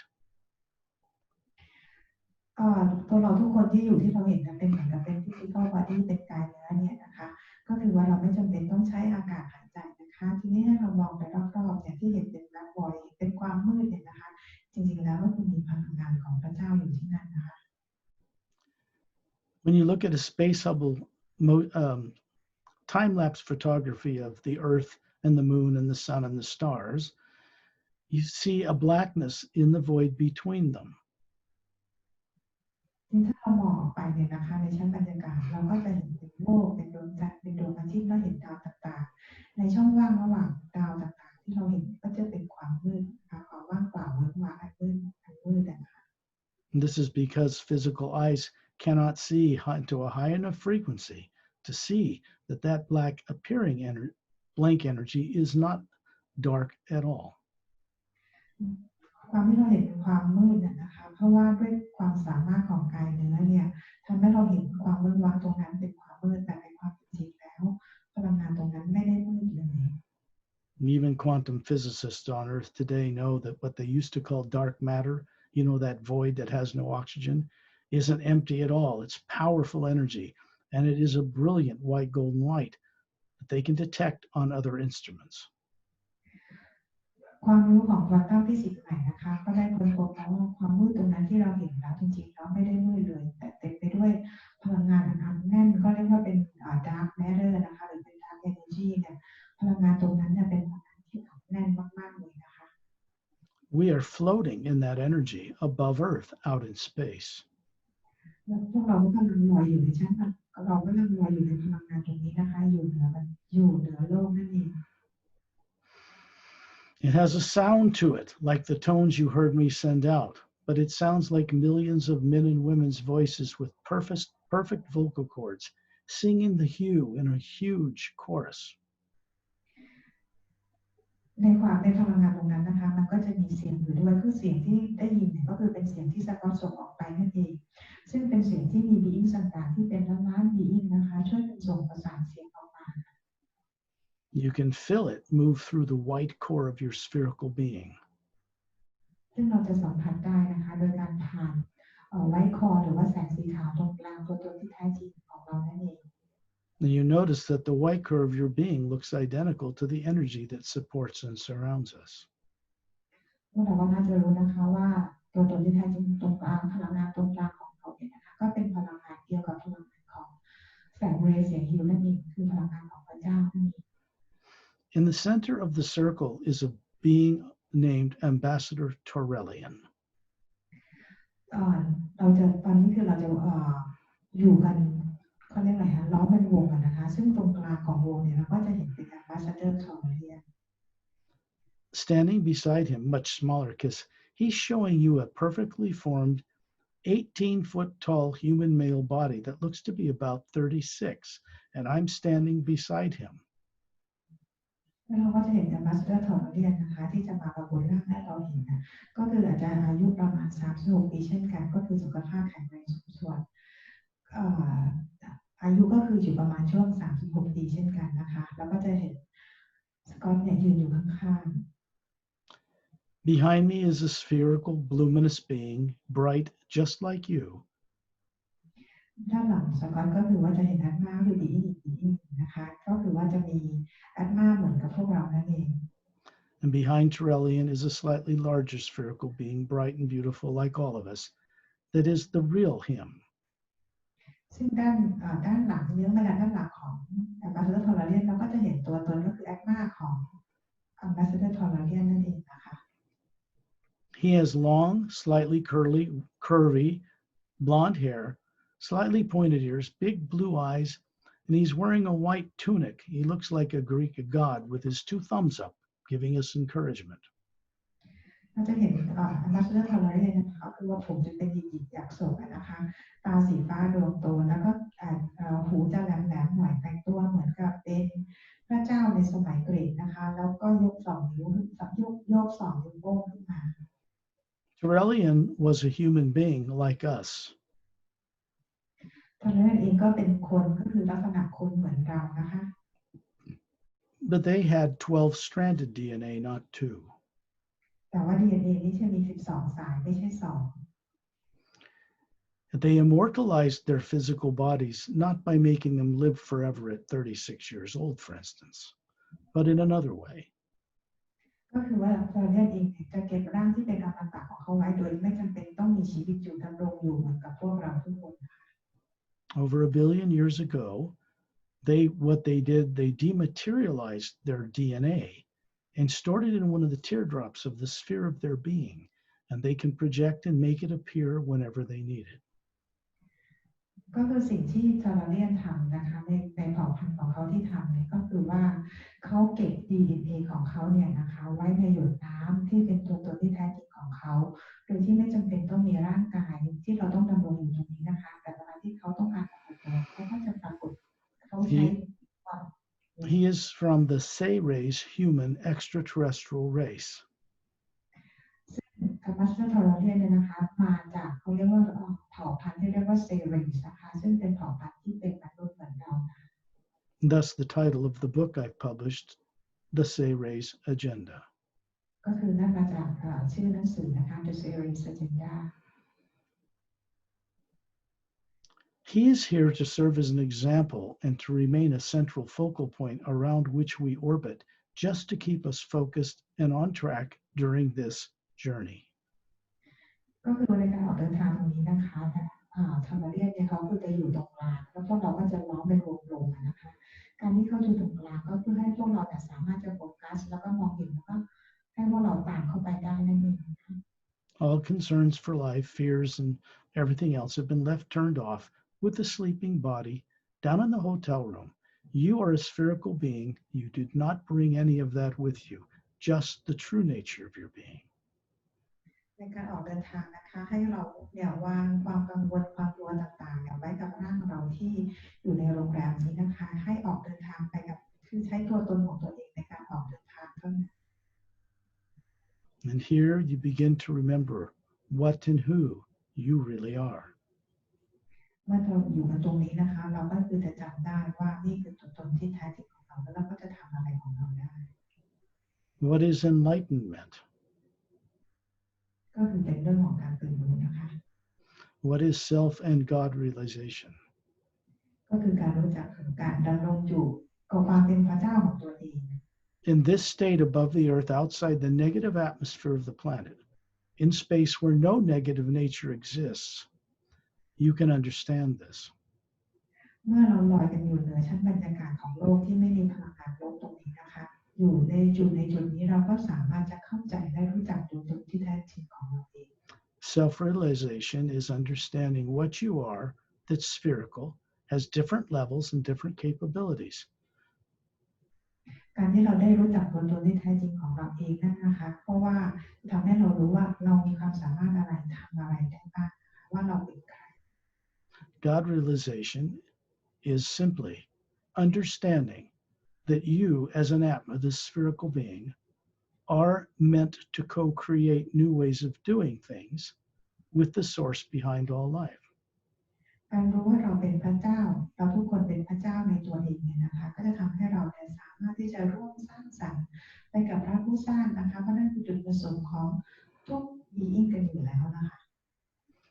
When you understand that you are made of the same energy as the source, like a drop of pure water in a mighty ocean of sound and light of that same water, then you have self-realization. การรู้จักตัวตนที่แท้จริงการรู้ว่าตัวเราเองนี่คือพระเจ้านะคะเราก็จะเข้าใจว่าเราเองก็เปรียบเสมือนหยดน้ำหยดหนึ่งในมหาสมุทรนะคะซึ่งมาจากของพระผู้สร้างนั่นเองนะคะซึ่งรวมตัวกันก็คือเป็นถึงพระผู้สร้าง Like you're having as an experience right now. นี่คือสิ่งที่เรากำลังมีประสบการณ์ตรงนี้ตอนนี้นะคะ God realization is actually moving you, the Atma, up through the planes, past the void into the upper worlds to the source itself and experiencing it directly. การที่รู้จักตัวตนก็คือการรู้ว่าเราคือพระเจ้านะคะก็คือจะพาเราไปยังเหนือชั้นความว่างหรือนิพพานที่เรารู้จักนั้นเหนือขึ้นไปข้างบนเพื่อไปยังพระผู้สร้าง Once we recover self-realization of what we are as a being, we can have God realization. เมื่อเรารู้จักตัวตนที่แท้จริงของเราเองนะคะว่าเราเป็นใครเราก็จะรู้ว่าเราก็คือเป็นพระเจ้าในตัวเราเองนั่นเอง This true realization means that you know you are the same energy as the source itself, capable of the same creative things, but on a smaller scale. ก็คือการรู้ว่าเราก็คือพระผู้สร้างนะคะเรามีพลังงานเดียวกันกับพระผู้สร้างแล้วก็เพื่อใช้ในการสร้างสรรค์นั่นเอง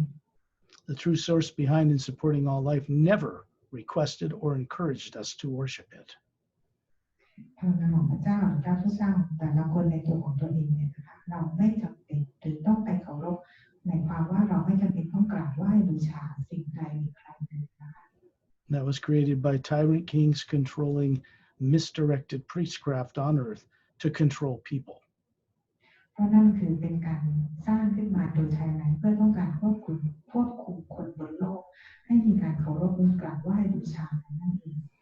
It was done on earth to keep people from having these experiences, giving them the idea that they'll have it after they die. เพราะว่าการมีระบบตรงนี้ก็คือเพื่อควบคุมให้ตัวเองไม่สามารถเป็นว่าตัวเองเป็นใครแม้ว่าตัวเองจะต้องตายไปแล้วก็ยังจำไม่ได้ Most people, well, it's true to some degree, but if you take fear with you and doubt, when your body ceases to function, you recreate those circumstances wherever you go. เพราะถ้าเกิดว่าเรายังอยู่ในกังวลตรงนี้นะคะถ้าเราตายไปแล้วเนี่ยเราก็จะไปจินตนาการสร้างสรรค์ตรงนี้อีกแล้วก็จะกลับมาเกิดอีกนั่นเอง Here, above the world, you do not take any negative emotion or imagination with you. ตรงนี้ตอนนี้ที่เราอยู่เหนือโลกขึ้นไปเหนือชั้นบรรยากาศโลกขึ้นไปนะคะเราจะไม่เอาพลังงานลบหรือความคิดลบจินตนาการลบขึ้นไปเรื่อยๆ What Lemriel is doing by example, by standing there in front of the being he is, he shows you that physical bodies are something that can be mastered. ตอนนี้นะคะที่เราเรียนยืนอยู่ตรงนี้นะคะก็คือว่าจะเป็นการบอกให้พวกเราได้รู้ว่าร่างกายที่เป็นกายเนื้อของเราเนี่ยจริงๆแล้วเราสามารถจะควบคุมได้นะคะ They don't have the burden of carrying around a physical body 24 hours a day like we do on Earth. เพราะว่าอย่างตัวเราเรียนเองเนี่ยไม่จำเป็นต้องมีร่างกายเนื้อเนี่ยเพื่อต้องควบคุมตลอดเวลา 24 ชั่วโมงไม่จำเป็น When they need to carry out a mission, they will take this stored DNA pattern, fill it with the hue energy and space all around them, and create a body on the spot. When they're done, they dissolve it or store it again. สิ่งที่เราเรียนทำนะคะก็คือว่าเวลาที่จะไปเวลาต้องไปทำงานที่ไหนยังไงเนี่ยนะคะก็คือว่าจะเอา DNA ที่สโตร์อยู่ในหยดน้ำที่เป็นตัวตนเป็นแอตมาของเราเรียนนะคะเพื่อส่งพลังงานตรงนี้มาเชื่อมต่อกับพลังงานของพระเจ้านะคะแล้วร่างกายของเราเรียนก็คือจะมาปรากฏตัวที่ลักษณะเป็นคนให้เห็นเมื่อทำงานเสร็จแล้วนะคะก็เก็บ DNA นั้นกลับไปที่หยดน้ำของตัวเองนั่นเอง He's showing you this by example because he knows that the potential for you to evolve to this state as an Atma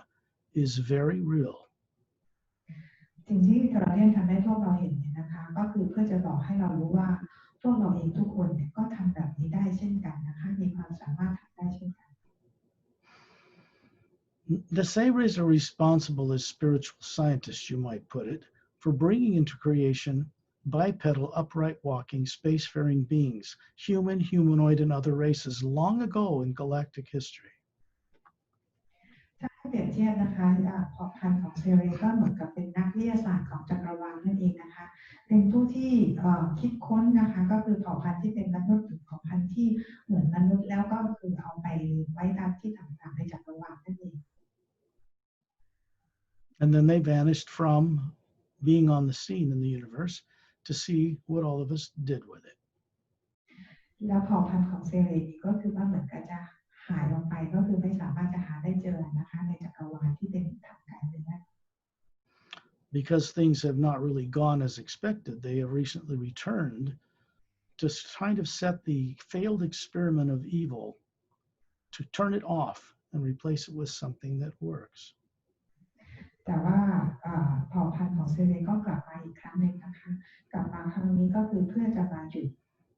ระบบของไทยแลนด์ที่เกิดขึ้นทั่วไปในจักรวาลนั่นเอง They do this by showing us and encouraging us to use the creative imagination properly, even while we're on Earth, to accomplish this.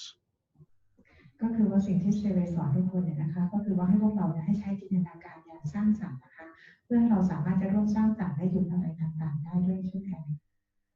This takes some self-discipline, but it's effortless to work with the hue.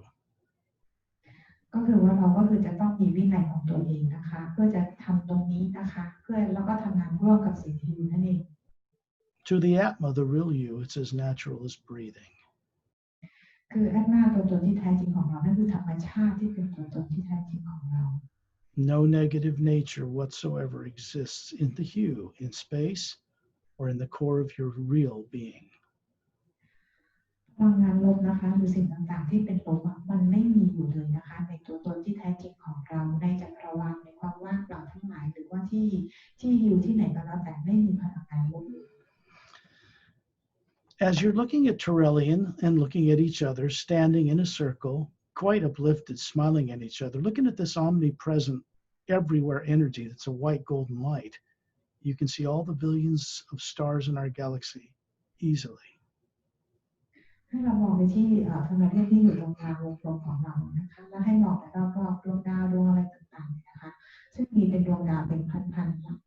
นล้านดวงลอยอยู่รอบตัวพวกเรา They are in every direction, below, above, and to each side of us. ก็คือว่าตอนนี้พวกเราลอยอยู่ชั้นบรรยากาศอยู่ยังไม่ได้ขึ้นไปไหนนะคะก็คือลอยอยู่บนโลกนะที่ชั้นบรรยากาศ And behind all those billions of luminous suns and stars is this white golden type of energy supporting everything. ซึ่งบรรดาดาวต่างๆที่เราเห็นแบบเป็นพันล้านดวงเนี่ยนะคะก็คือจะมีเขาเรียกว่าแสงเรย์ตรงนั้นนะคะหรือเป็นพลังงานของพระเจ้าที่ซัพพอร์ตทุกๆดวงดาวทุกๆสิ่งในชีวิตนั่นเอง Comes from the source itself, but it is not an individual being like us. นั่นคือเป็นพลังงานนะคะแต่ว่าไม่ได้เป็นเหมือนตัวตนอย่างพวกเราแต่ละคนนะคะ It's a living, conscious, omnipresent, omniscient, and omnipotent energy, meaning it's everywhere, all intelligent, and in all places. ซึ่งพลังงานของพระเจ้าอยู่ทุกที่ในทุกที่นะคะเป็นพลังงานที่มีความสามารถเป็นอัจฉริยะอยู่ทุกที่เลยนะคะ You can always know that sounds running through the physical universe from star to star, planet to planet, and from parallel dimension and higher dimensions, it will always have a primordial first sound. แล้วเราไม่ได้ยินเสียงนั้นนะคะซึ่งเสียงนี้ก็คือจะอยู่ในทุกดาวในทุกมิติเลยนะคะก็คือเป็นเสียงที่มาจากเสียงของพระผู้สร้างด้วยเช่นกัน The first sound is not a written word. It's the first sound behind creation. เสียงนี้นะคะไม่ได้เป็นเสียงที่ถูกเขียนขึ้นมานะคะแต่เป็นเสียงแรกก็เป็นเสียงเดียวก็คือเป็นเสียงของพระผู้สร้างนั่นเองที่คอยซัพพอร์ตทุกชีวิตนั่นเอง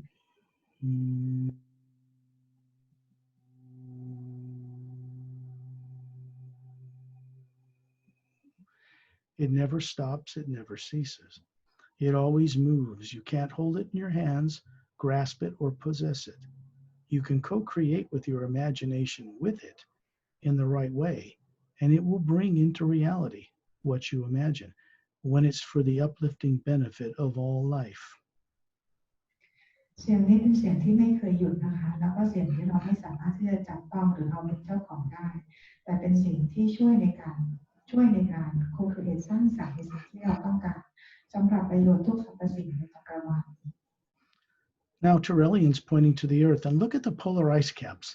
the beautiful oceans and the land masses you're familiar with seeing from Hubble Space Telescope pictures. ตอนนี้นะคะทาราเรียนก็คือกำลังโชว์แสดงให้พวกเราเห็นนะคะโลกของเรานั่นเองนะคะก็คือจะมีขั้วโลกนะคะแล้วก็ในมหาสมุทรสิ่งต่างๆที่เราเห็นเหมือนเราเห็นจากกล้องเขาเรียกอะไรกล้องโทรทัศน์อะไรที่เขาฉายให้เราดูนะคะ And look to the left and you'll see the barren moon pockmarked with meteor craters that has no atmosphere circling the planet. It does not turn on its axis. แล้วเราก็จะเห็นดวงจันทร์ของเรานะคะดวงจันทร์ที่ลอยนิ่งไม่มีการหมุนรอบตัวเองไม่มีออกซิเจนอยู่บนดวงจันทร์นั่นนะคะก็คือจะเห็นเป็นสีออกเทาๆอะไรนะคะ We always see the same face of the moon because it does not turn on its axis. เราก็จะเห็นดวงจันทร์ของเราเป็นดวงเดียวดวงเดิมเสมอซึ่งไม่มีการขยับเพราะว่าแกนกลางเนี่ยนะคะยังไม่มีการเปิดใช้งานนั่นเอง What is called the dark side of the moon is actually not dark. It too passes in front of the sun half the time, and it's daylight when the side we see is blanked out. Can't see it. คือจริงๆแล้วบอกว่าด้านที่มืดจริงๆแล้วมันก็ไม่เคยมืดนะคะมันก็จะมีช่วงที่ดวงอาทิตย์เนี่ยตัดผ่านด้วยเหมือนกันแต่มันเป็นความสว่างที่เรามองไม่เห็นนั่นเองนะคะ Now you watch Tyrrellian wave his hand, and you're going to see the Earth and the moon change. See it like a heat wave moving over space in front of the planet and the moon and the sun in the distance. And now you see a different Earth in the same place and a different moon moving around the Earth. You see one continent over the equator. ตอนนี้เราเห็นมันเราเรียนในโบกมือนะคะไปอย่างที่โลกของเรานะคะทีนี้พอเราเรียนโบกมือตรงนี้เราจะเห็นมันเป็นคลื่นความร้อนนะคะจากโลกที่เราเห็นเนี่ยก็คือจะเปลี่ยนเป็นอีกโลกหนึ่งนะโลกที่ไม่มีขั้วแม่เหล็กนะคะแล้วก็เราจะเห็นเป็นทวีปที่อยู่ข้างล่างของโลกใบนี้นะคะ It's one big continent that extends from the left hemisphere to the right hemisphere and upward just below the North Pole about a third of the way down, and down below it curves around just above the South Pole. โลกอีกโลกที่เราเห็นเนี่ยนะคะก็คือจะเป็นทวีปใหญ่ทวีปหนึ่งนะคะจากเส้นศูนย์ก็ไปทั้งซ้ายและขวา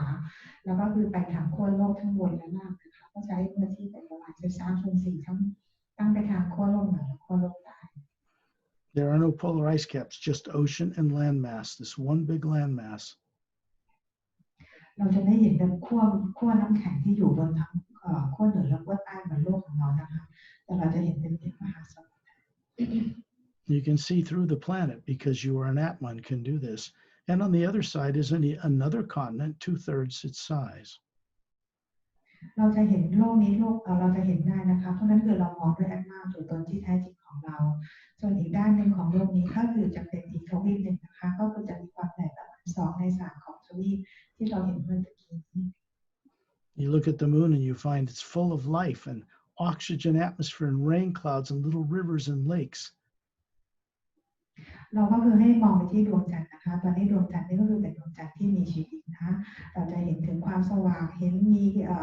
เมฆมีก้อนเมฆเป็นก้อนเมฆฝนนะคะมีแม่น้ำมีออกซิเจนแล้วก็มีต้นไม้มาอยู่ที่ดวงจันทร์ดวงนี้นะคะ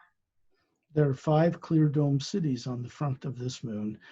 covering 3 golden-sided, 4-sided, quartz-capped pyramids. ด้านหน้าที่เราเห็นนะคะเราก็จะเห็นมีโดมนะคะเราก็จะเห็นเป็นพีระมิดที่อยู่ในโดมนั้นมีทั้งหมด5พีระมิดนะคะซึ่งด้านยอดของพีระมิดเนี่ยก็คือเราเห็นจะเป็นขอบนะคะซึ่งพีระมิดด้านข้างก็4ด้านนั้นก็จะเห็นเป็นทองนะคะพระราศีเป็นสีทอง As the moon turns on its axis, because it does turn on its axis and has gravity, you can see 2 large dome cities in the mountainous area on the backside coming into view. ตอนนี้ดวงจันทร์ก็คือหมุนนะคะให้เราเห็นนะอีกด้านหนึ่งของดวงจันทร์เราก็จะเห็นเป็นพีระมิดอีก2พีระมิดนะคะที่อยู่ในบริเวณที่เป็นภูเขาอีกด้านหลังนั่นเอง This moon and this earth exist in a 3rd higher parallel dimension in the physical universe. โลกดาวโลกนี้นะคะกับดวงจันทร์ที่เราเห็นเนี่ยนะคะโลกที่เราเห็นเนี่ยก็คืออยู่ที่ความถี่ที่มิติที่3นะคะห่างจากโลกของเราไป All we've done is shifted our vibration, what's called our molecular time rate, up 2 levels. ก็คือว่าอยู่ในที่ที่เราเรียกว่า molecular time rate นะคะโมเลกุลก็คือจะต่างออกไปที่ความถี่ที่2ความถี่ขึ้นไปอีก2ระดับ When you look at the big continent on Earth that has no polar ice caps, you can see a crescent-shaped, half-moon-shaped, green emerald glowing beach down on the point of the continent about a third of the way up from the South Pole.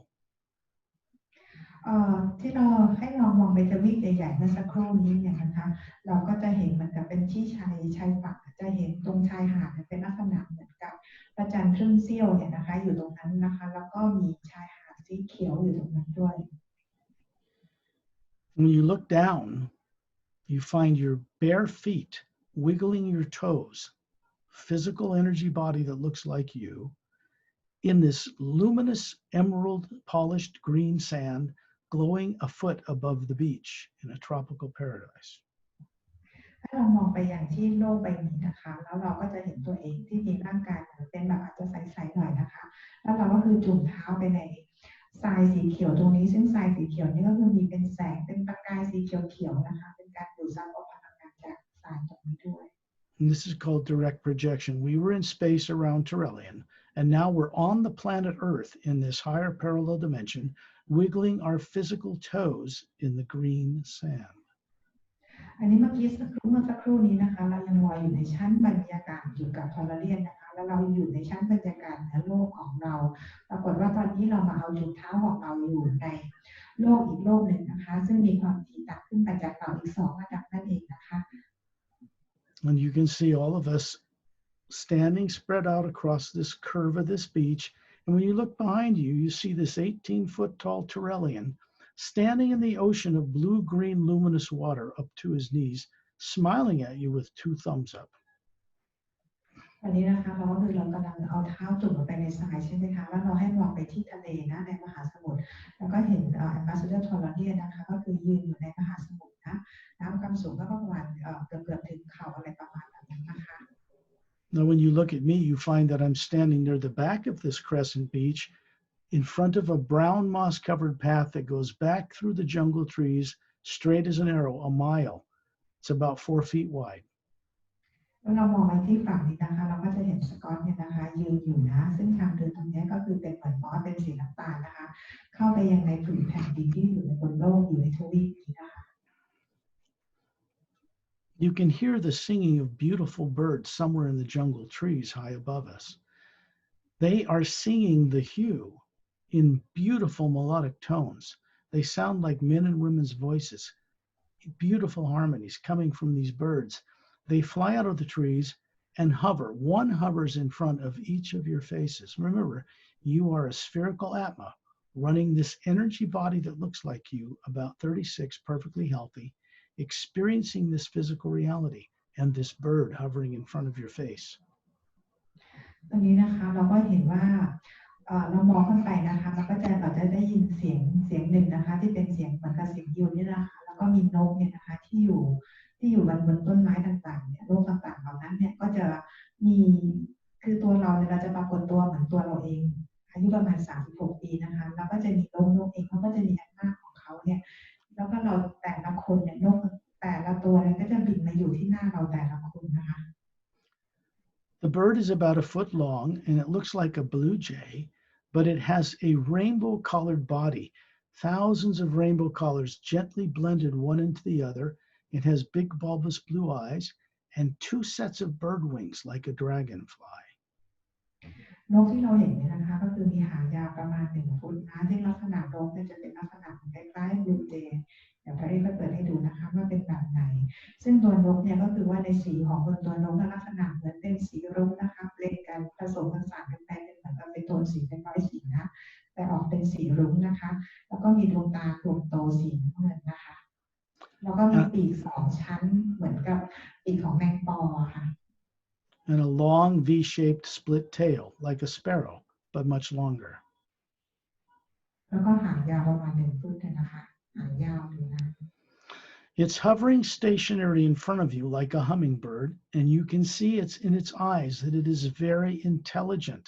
Above it is a spherical Atma running it. แล้วก็นกแต่ละตัวเนี่ยนะคะที่บินอยู่ตรงหน้าเราเนี่ยนะคะให้จ้องไปที่ตาของนกนะคะเราจะรู้เลยว่านกเนี่ยมีความฉลาดแล้วก็เหนือนกขึ้นไปทางด้านหลังไกลหน่อยเนี่ยนะเราก็จะเห็นเป็นหน้าของนกแต่ละตัว It has vocal cords and can speak with you. It is also telepathic. นกเองเนี่ยนะคะก็เหมือนกับมีหลอดเสียงก็คือสามารถที่จะคุยกับเราขณะเดียวกันก็คือจะสามารถสื่อทางจิตกับเราได้เช่นกัน You can hear it send out the hue, and then it says to you, "Welcome to this ancient continent of Lemuria." นกนี้นะคะก็คือว่าจะส่งเสียงคิวออกมานะคะแล้วก็บอกว่ายินดีต้อนรับนะคะสู่เขาเรียกอะไรนะโลกบรรพบุรุษไหมก็คือเป็นดินแดนของเลมูเรียนั่นเองนะคะ This is a land and a world that never shifted its poles, like the one did on the Earth you're familiar with 100,000 years ago. ที่นี่เป็นบอกว่าเป็นดินแดนแล้วก็เป็นโลกของเลมูเรียนะคะซึ่งไม่เคยเกิดขั้วแม่เหล็กโลกสลับเหมือนที่โลกของเรานะคะ Inland, you can see me pointing. I'm standing by this moss-covered path. The birds nod and fly back up in the trees. And then you see my body dissolve and get absorbed into the spherical being in the white core of my being, hovering above the sand. And I start to move up above the trees. You discover that your bodies are gone, and you are spherical orbs like me. And Terrellian is now in the circle of us above the trees, and we're surrounding him in a circle, and we're moving over the top of the jungle trees, following this brown moss-covered path towards a single snow-covered mountain in the distance just to the right. Scott, oh sorry ก็ตอนนี้นะคะเมื่อกี้โอเค I can do it again. No, it's okay. เมื่อกี้นะคะที่เราเห็นโรบินอยู่ข้างหน้าของเราใช่ไหมคะเราก็จะเห็นกลับมาที่ย้อนมาดูที่สกอตนะคะที่อยู่ที่ชายหาดพวกเราอยู่กันที่ชายหาดทุกคนนะคะแล้วก็จะเห็นร่างกายของสกอตที่ยืนอยู่ในบริเวณที่ทางเดินที่เป็นมอสสีน้ำตาลเนี่ยนะคะแล้วร่างกายของน้องนกเนี่ยต่างๆก็จะกลับไปยังต้นไม้ของตัวเองแล้วก็สกอตเนี่ยก็คือว่าร่างกายที่เป็นฟิสิกอลที่ปรากฏให้พวกเราเห็นก็คือร่างกายนี้จะค่อยๆหายไปนะคะจะเหลือแต่เป็นแอตมาตัวตนที่แท้จริงของสกอตเองรวมถึงของ Ambassador แล้วก็ร่างกายที่เป็นการนึกของพวกเราที่ปรากฏกันอยู่เมื่อกี้นะก็ค่อยๆหายไปนะคะกลายเป็นแต่ละคนก็คือจะอยู่ที่จะมีแต่ละแอตมาของตัวเองนะคะแล้วทุกคนเนี่ยก็คือมีการลอยตัวไปตามทางป่าเนี่ยนะคะเพื่อลอยไปยังตามทางของทางเดินมอสเพื่อไปยังภูเขานะคะที่เราเห็นอยู่ And we move over this path above the jungle trees about a mile, and we stop above a clearing. It has a circular 100-foot wide marble floor and a quartz crystal statue of a woman standing in the middle of it. เราก็คือเดินทางเราก็คือเรื่องอะไรลอยกันไปนะคะด้วยแอตมาตัวตนที่แท้จริงของเราเนี่ยนะคะเมื่อเรามีแต่แอตมากันแล้วก็คือลอยไปตามทางเดินที่เป็นมอสเนี่ยนะคะเข้าไปประมาณ1 ไมล์เนี่ยไปทางภูเขาแต่เราเข้าไปประมาณ1 ไมล์จากชายหาดเนี่ยเราก็จะเห็นเป็นแผ่นเหมือนกับเป็นแผ่นหินกลมๆนะคะที่อยู่ในกลางป่าเนี่ยนะคะอยู่ตรงนั้นนะ Each of us as a spherical being is now in a circle around this statue, wondering what it is. It is 10 feet tall. It's made of polished quartz. It has a white dress on. It is a woman with a gold band around her forehead and long silver metallic-like hair. พอพวกเราเนี่ยก็คือไปตามทางเดินใช่ไหมคะเราเห็นเป็นแผ่นกลมๆสีขาวที่เป็นลานใช่ไหมคะซึ่งบนแผ่นกลมๆสีขาวตรงนี้เป็นแผ่นหินนะคะเราก็จะเห็นรูปปั้นรูปหนึ่งที่ทำเป็นขวดใสๆเนี่ยนะคะก็ความสูงประมาณ10 ฟุตนะคะแล้วก็มีโกลแบกเขาเรียกอะไรที่คาดหน้าผากสีทองนะคะแล้วก็ผมที่เห็นก็คือเป็นสีเงินยาวสลวยนะคะเป็นสีเงิน She has violet eyes, bigger than a human, but she's very eloquent. She has a longer neck and longer hands and fingers than people on Earth, but she is human. ดวงตาของรูปปั้นนี้ก็คือเป็นสีม่วงนะคะก็ ก็คือลักษณะก็คือเป็นลักษณะเหมือนคนนั่นเองนะคะแต่ว่าตัวจะสูงกว่าคอยาวกว่ามือจะยาวกว่านะคะ When you look at the gold band around her forehead between her slightly pointed ears, she has an emerald green stone pointing downward like a teardrop, emerald cut faceted stone glowing with light, and she has her two hands with her palms out to each side of her shoulders with green light in a circle around her hands, and you can tell this green light is charging that green beach. ที่รูปปั้นผู้หญิงที่เราเห็นเนี่ยนะคะก็คือว่าเราจะเห็นว่ามีที่คาดหน้าผากสีทองแล้วก็ตรงที่คาดหน้าผากตรงกลางหน้าผากที่คา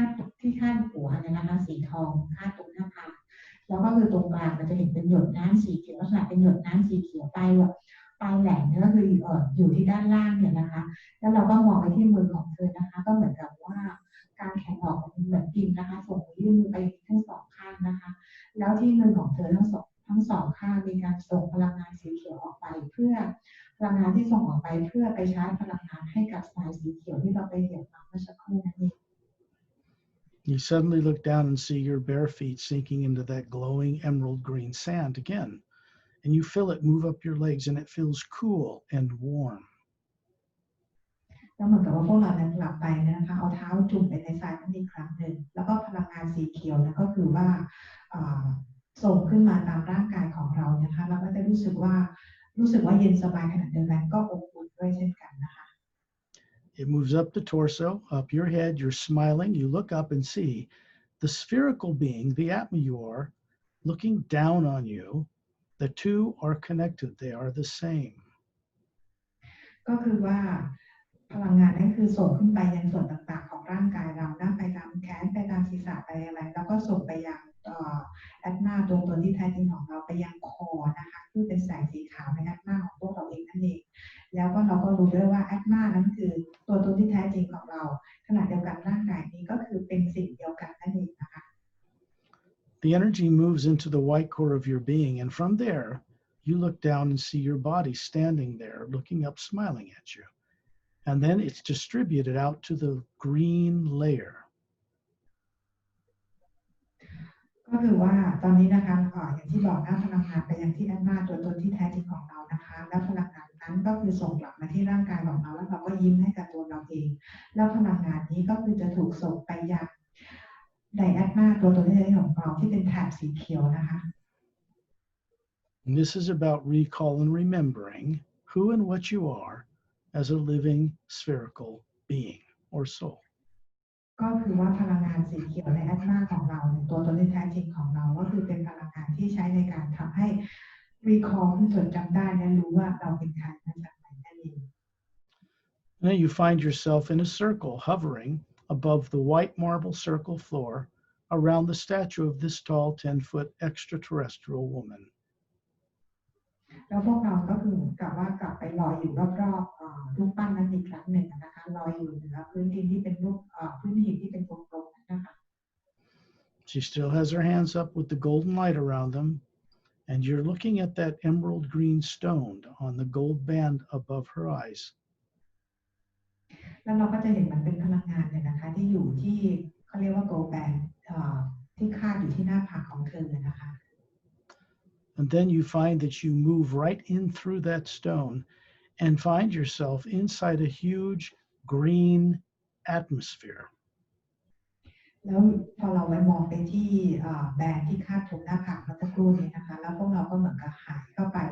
ตัวเนี่ยแวบเข้าไปใน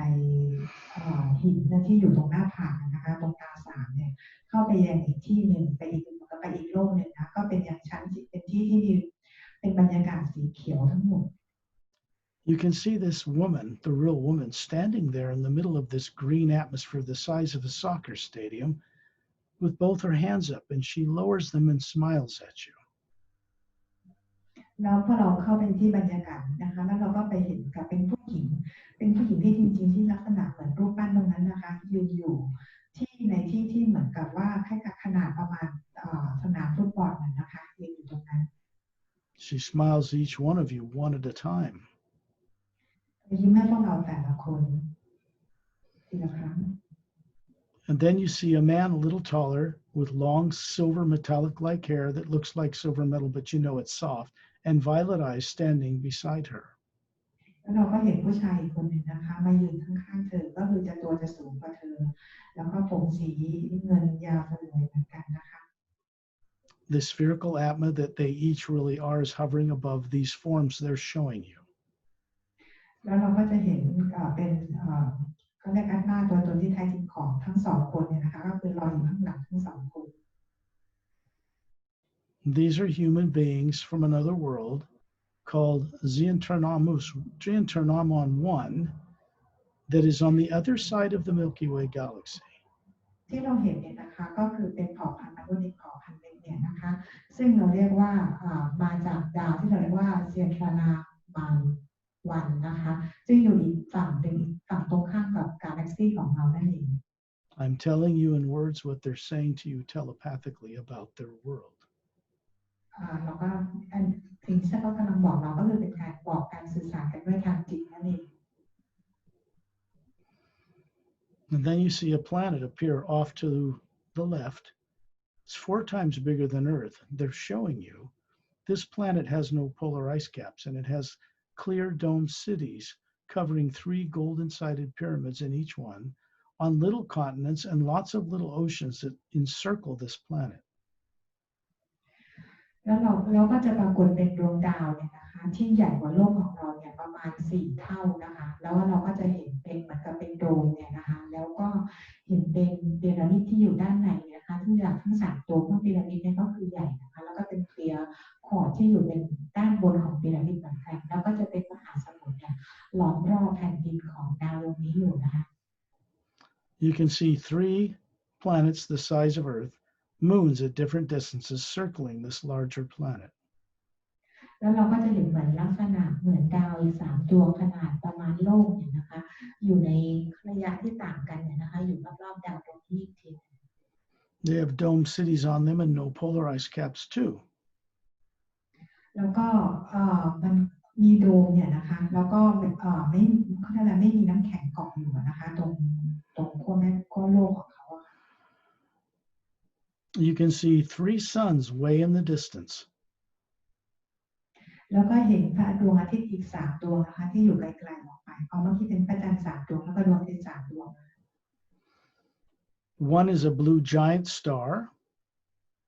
ดวงหนึ่งก็เป็นสีน้ำเงินดวงใหญ่นะคะ One further out is a smaller yellow sun like our sun.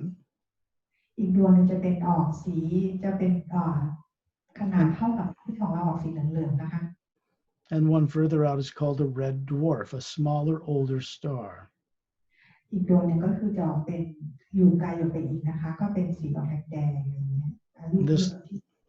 This planet and its 3 moons circle this trinary sun system, 3 stars. ดาวดวงนี้เราเรียกว่าเป็นดาวที่เขาเรียกอะไรมีพระอาทิตย์3 ดวงเนี่ยนะคะ When you look down on this big world with no polar ice caps,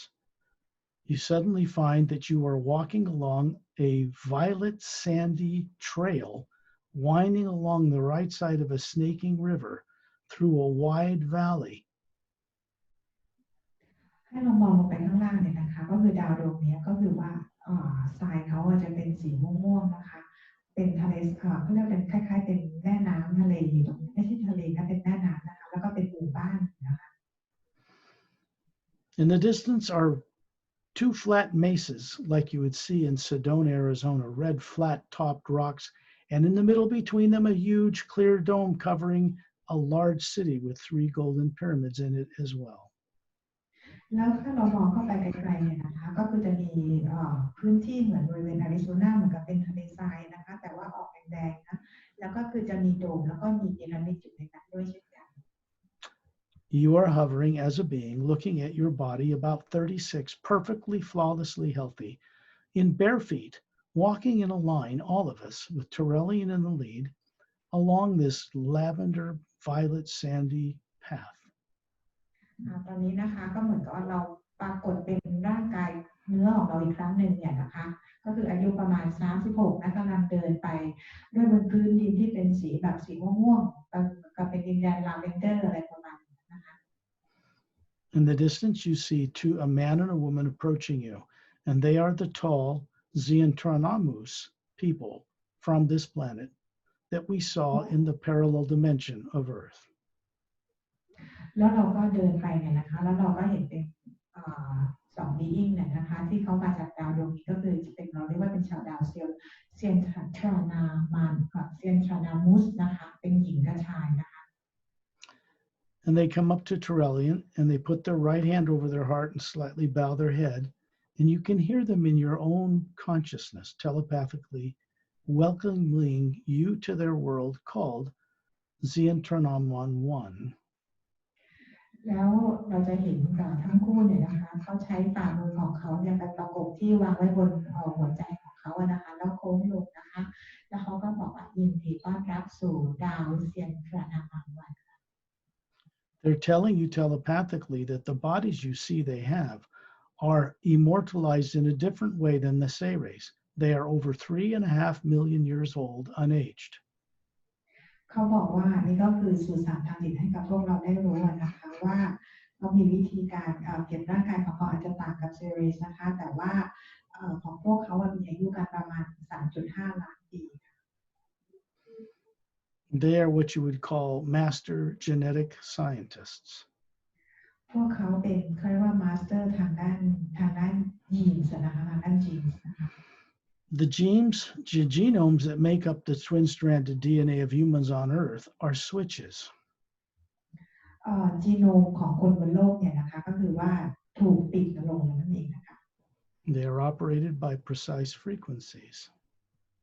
ก็คือว่าจริงๆแล้วมันก็คือการปิดการเปิดเนี่ยมันคือการทำงานด้วยความถี่นั่นเอง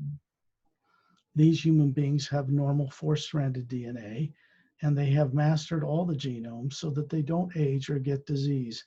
but they know they are not those physical bodies. ยิ่งที่เราเห็นสองคนนี้นะคะคือเขาจะมี DNA เป็นสแตรนด์เขาทั้งหมดจะมี4 สายนะคะซึ่งเองเขามาสเตอร์คือเขาไม่มีเรื่องของความเจ็บปวดความเจ็บไข้ได้ป่วยแล้วนะคะเขาผ่านจุดนั้นมาแล้วเขาวิวัฒน์มาแล้ว They are showing you this because you can see the sphere they really are hovering above these beautiful, elegant male and female forms, just like you are above your flawless body. เขาปรากฏตัวให้เราเห็นเนี่ยนะคะแล้วเราก็จะเห็นว่าเขามาปรากฏเหมือนกับเป็นกายทางเนื้อให้เราเห็นนะคะขณะเดียวกันเขาก็มีแอดมาตัวที่แท้จริงของเขาก็คือลอยอยู่ด้านหลังเยอะๆของเขาไปนั่นเองนะคะ And then you find yourself hovering as a sphere, with you standing in front of it in a physical form made of light and sound that looks just like you, in that green atmosphere, looking at this couple, and the world they're showing like a hologram floating in this green energy. We just came from there. แล้วเราก็เหมือนกับว่าเราลอยไปอีกครั้งหนึ่งนะคะอยู่ในชั้นบรรยากาศลอยอยู่ในชั้นบรรยากาศสีเขียวนั่นเองแล้วโลกนี้ก็เหมือนโลกที่เขาโชว์ให้เราเห็นเนี่ยนะคะแสดงว่าก็เป็นเหมือนโฮโลแกรมนะคะแล้วก็มันก็หายไป They teach by direct experience, like this. นี่คือการสอนที่เราเรียกว่าเป็น direct experience นะคะ And then you find yourself hovering outside of this statue of a woman, which is a interdimensional portal or doorway device. แล้วเราก็ออกกันมาจากรูปปั้นเมื่อกี้ที่เราเข้าไปตรงหน้าผากกันใช่ไหมคะแล้วเราก็ออกมาจากรูปปั้นตรงนั้นอันนี้คือเป็นการเดินทางผ่าน doorway นะคะที่เราพูดถึงนะ In the distance up the hillside, you can see a single snow-crowned mountain. Off to the right, up the plateau. พอเราออกมาแล้วเนี่ยนะคะเราก็จะมองไปที่ภูเขานะคะที่มีน้ำแข็งปกคลุมอยู่นะคะให้มองไปทางด้านขวา And down to the lower plateau to the left is a large, clear dome city covering 3 golden-sided pyramids, a blue-green lake in the center, and little ivory-colored domes with little white pathways winding between them. ให้เรามองไปที่ด้านขวาใช่ไหมคะทางด้านล่างมันจะมีเป็นพื้นที่ราบเรียบๆอยู่ตรงนั้นนะคะแล้วก็จะมีโดมแล้วก็มีพีระมิดอยู่ตรงนั้นใหญ่ๆนั่นก็เป็นที่ที่อยู่อาศัยแล้วก็จะมีแม่น้ำแบบออกเป็นสีเขียวน้ำเงินไหลผ่าน And we suddenly find ourselves circling around Terrellian above this dome city, looking to the right at this single snow-capped mountain, and 2/3 the way toward the summit is a cave with a luminous blue-green waterfall dropping out of it thousands of feet. ตอนนี้เราก็ลอยไปกับพร้อมกับทอร์เรียนนะคะไปยังเป็นที่โดมตรงนั้นนะคะแล้วมองให้ไปทางขวาตรงภูเขาเป็นภูเขาหนึ่งลูกที่มีน้ำแข็งปกคลุมอยู่นะคะแล้วที่ภูเขานั้นนะคะเราก็จะเห็นเหมือนเป็นมีน้ำตกไหลลงมาเนี่ยนะคะความสูงก็ประมาณ2-3ภูเขานะเป็นน้ำที่ตกลงมาก็เป็นสีเขียวน้ำเงินนะคะ The water drops down a sheer cliff face to disappear in the blue-green forest that surrounds the dome city far below. แล้วก็เหมือนกับว่าน้ำตกที่ตกลงมาพอตกลงมามันเหมือนกับสายน้ำก็หายไปในเหมือนกับไปในป่าบริเวณตรงนั้นนะคะแล้วก็อยู่ในใกล้ๆกับบริเวณที่เป็นโดมซิตี้นะคะเป็นอยู่ตรงนั้น On another journey, we can go down into that dome city and meet some of the scientists from the Galactic Alliance, from the Ceres race, this couple from Xentronomus 1, from the Xentronomus race, and others who work there. ที่โดมซิตี้ในบริเวณนั้นนะคะก็คือว่าจะมีเซเรสนะคะเผ่าพันธุ์ของเซเรสมีคู่สามีภรรยาเมื่อกี้ที่มาจากดาวเซียนทรานามาวันนะคะแล้วก็จะมีนักวิทยาศาสตร์ของหน่วยของบีอิงต่างๆก็คือทำงานกันอยู่ที่นี่นะคะ This Earth with the continent of Lemuria on it that never had the poles flip, with a living moon that turns on its axis, exists in a third higher molecular time rate or parallel dimension of the physical universe. ดาวที่เราเห็นนี้นะคะก็คือเป็นดาวหนึ่งเป็นที่อยู่ของเลมูเรียนะคะแล้วก็มีดวงจันทร์ที่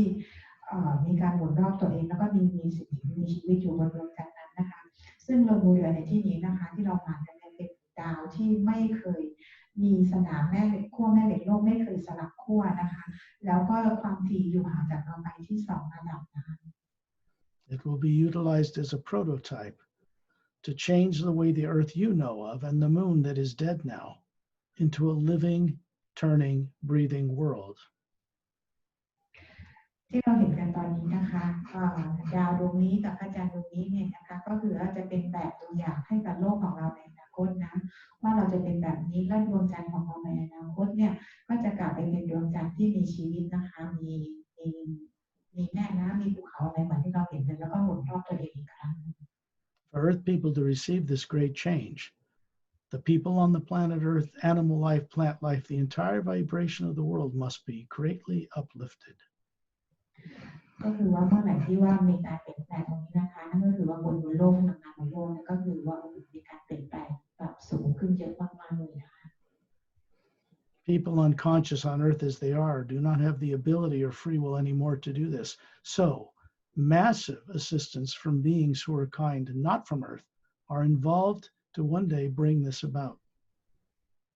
ซึ่ง consciousness หรือว่าจิตสำนึกของคนบนโลกปัจจุบันนี้นะคะยังไม่สามารถที่จะเปลี่ยนแปลงหรือ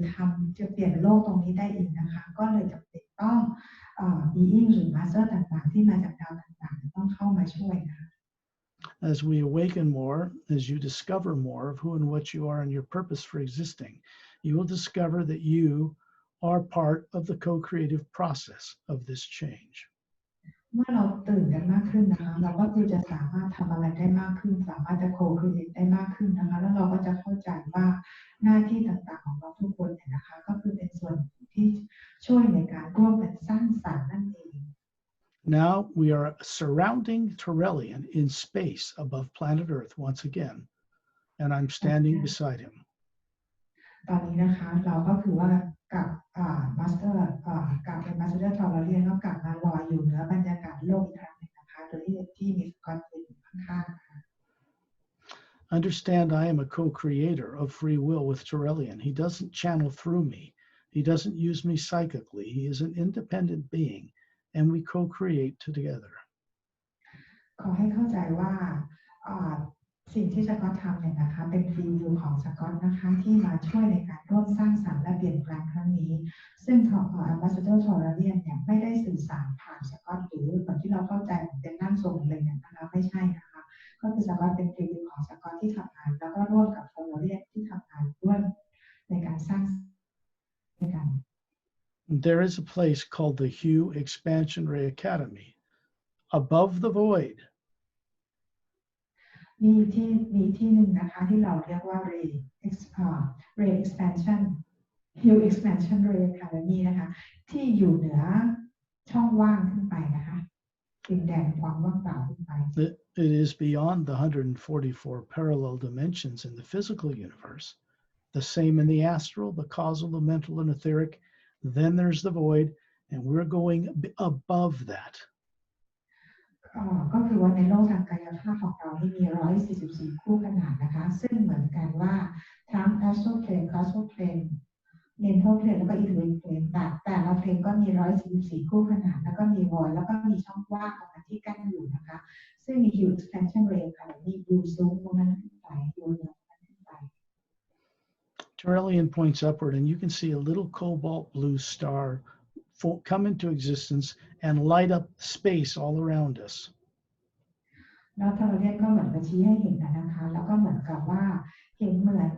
เป็นดาวที่เป็นสีออกโคบอลต์นะคะสีออกน้ำเงินนะคะคือส่งแสงจ้ากระจาย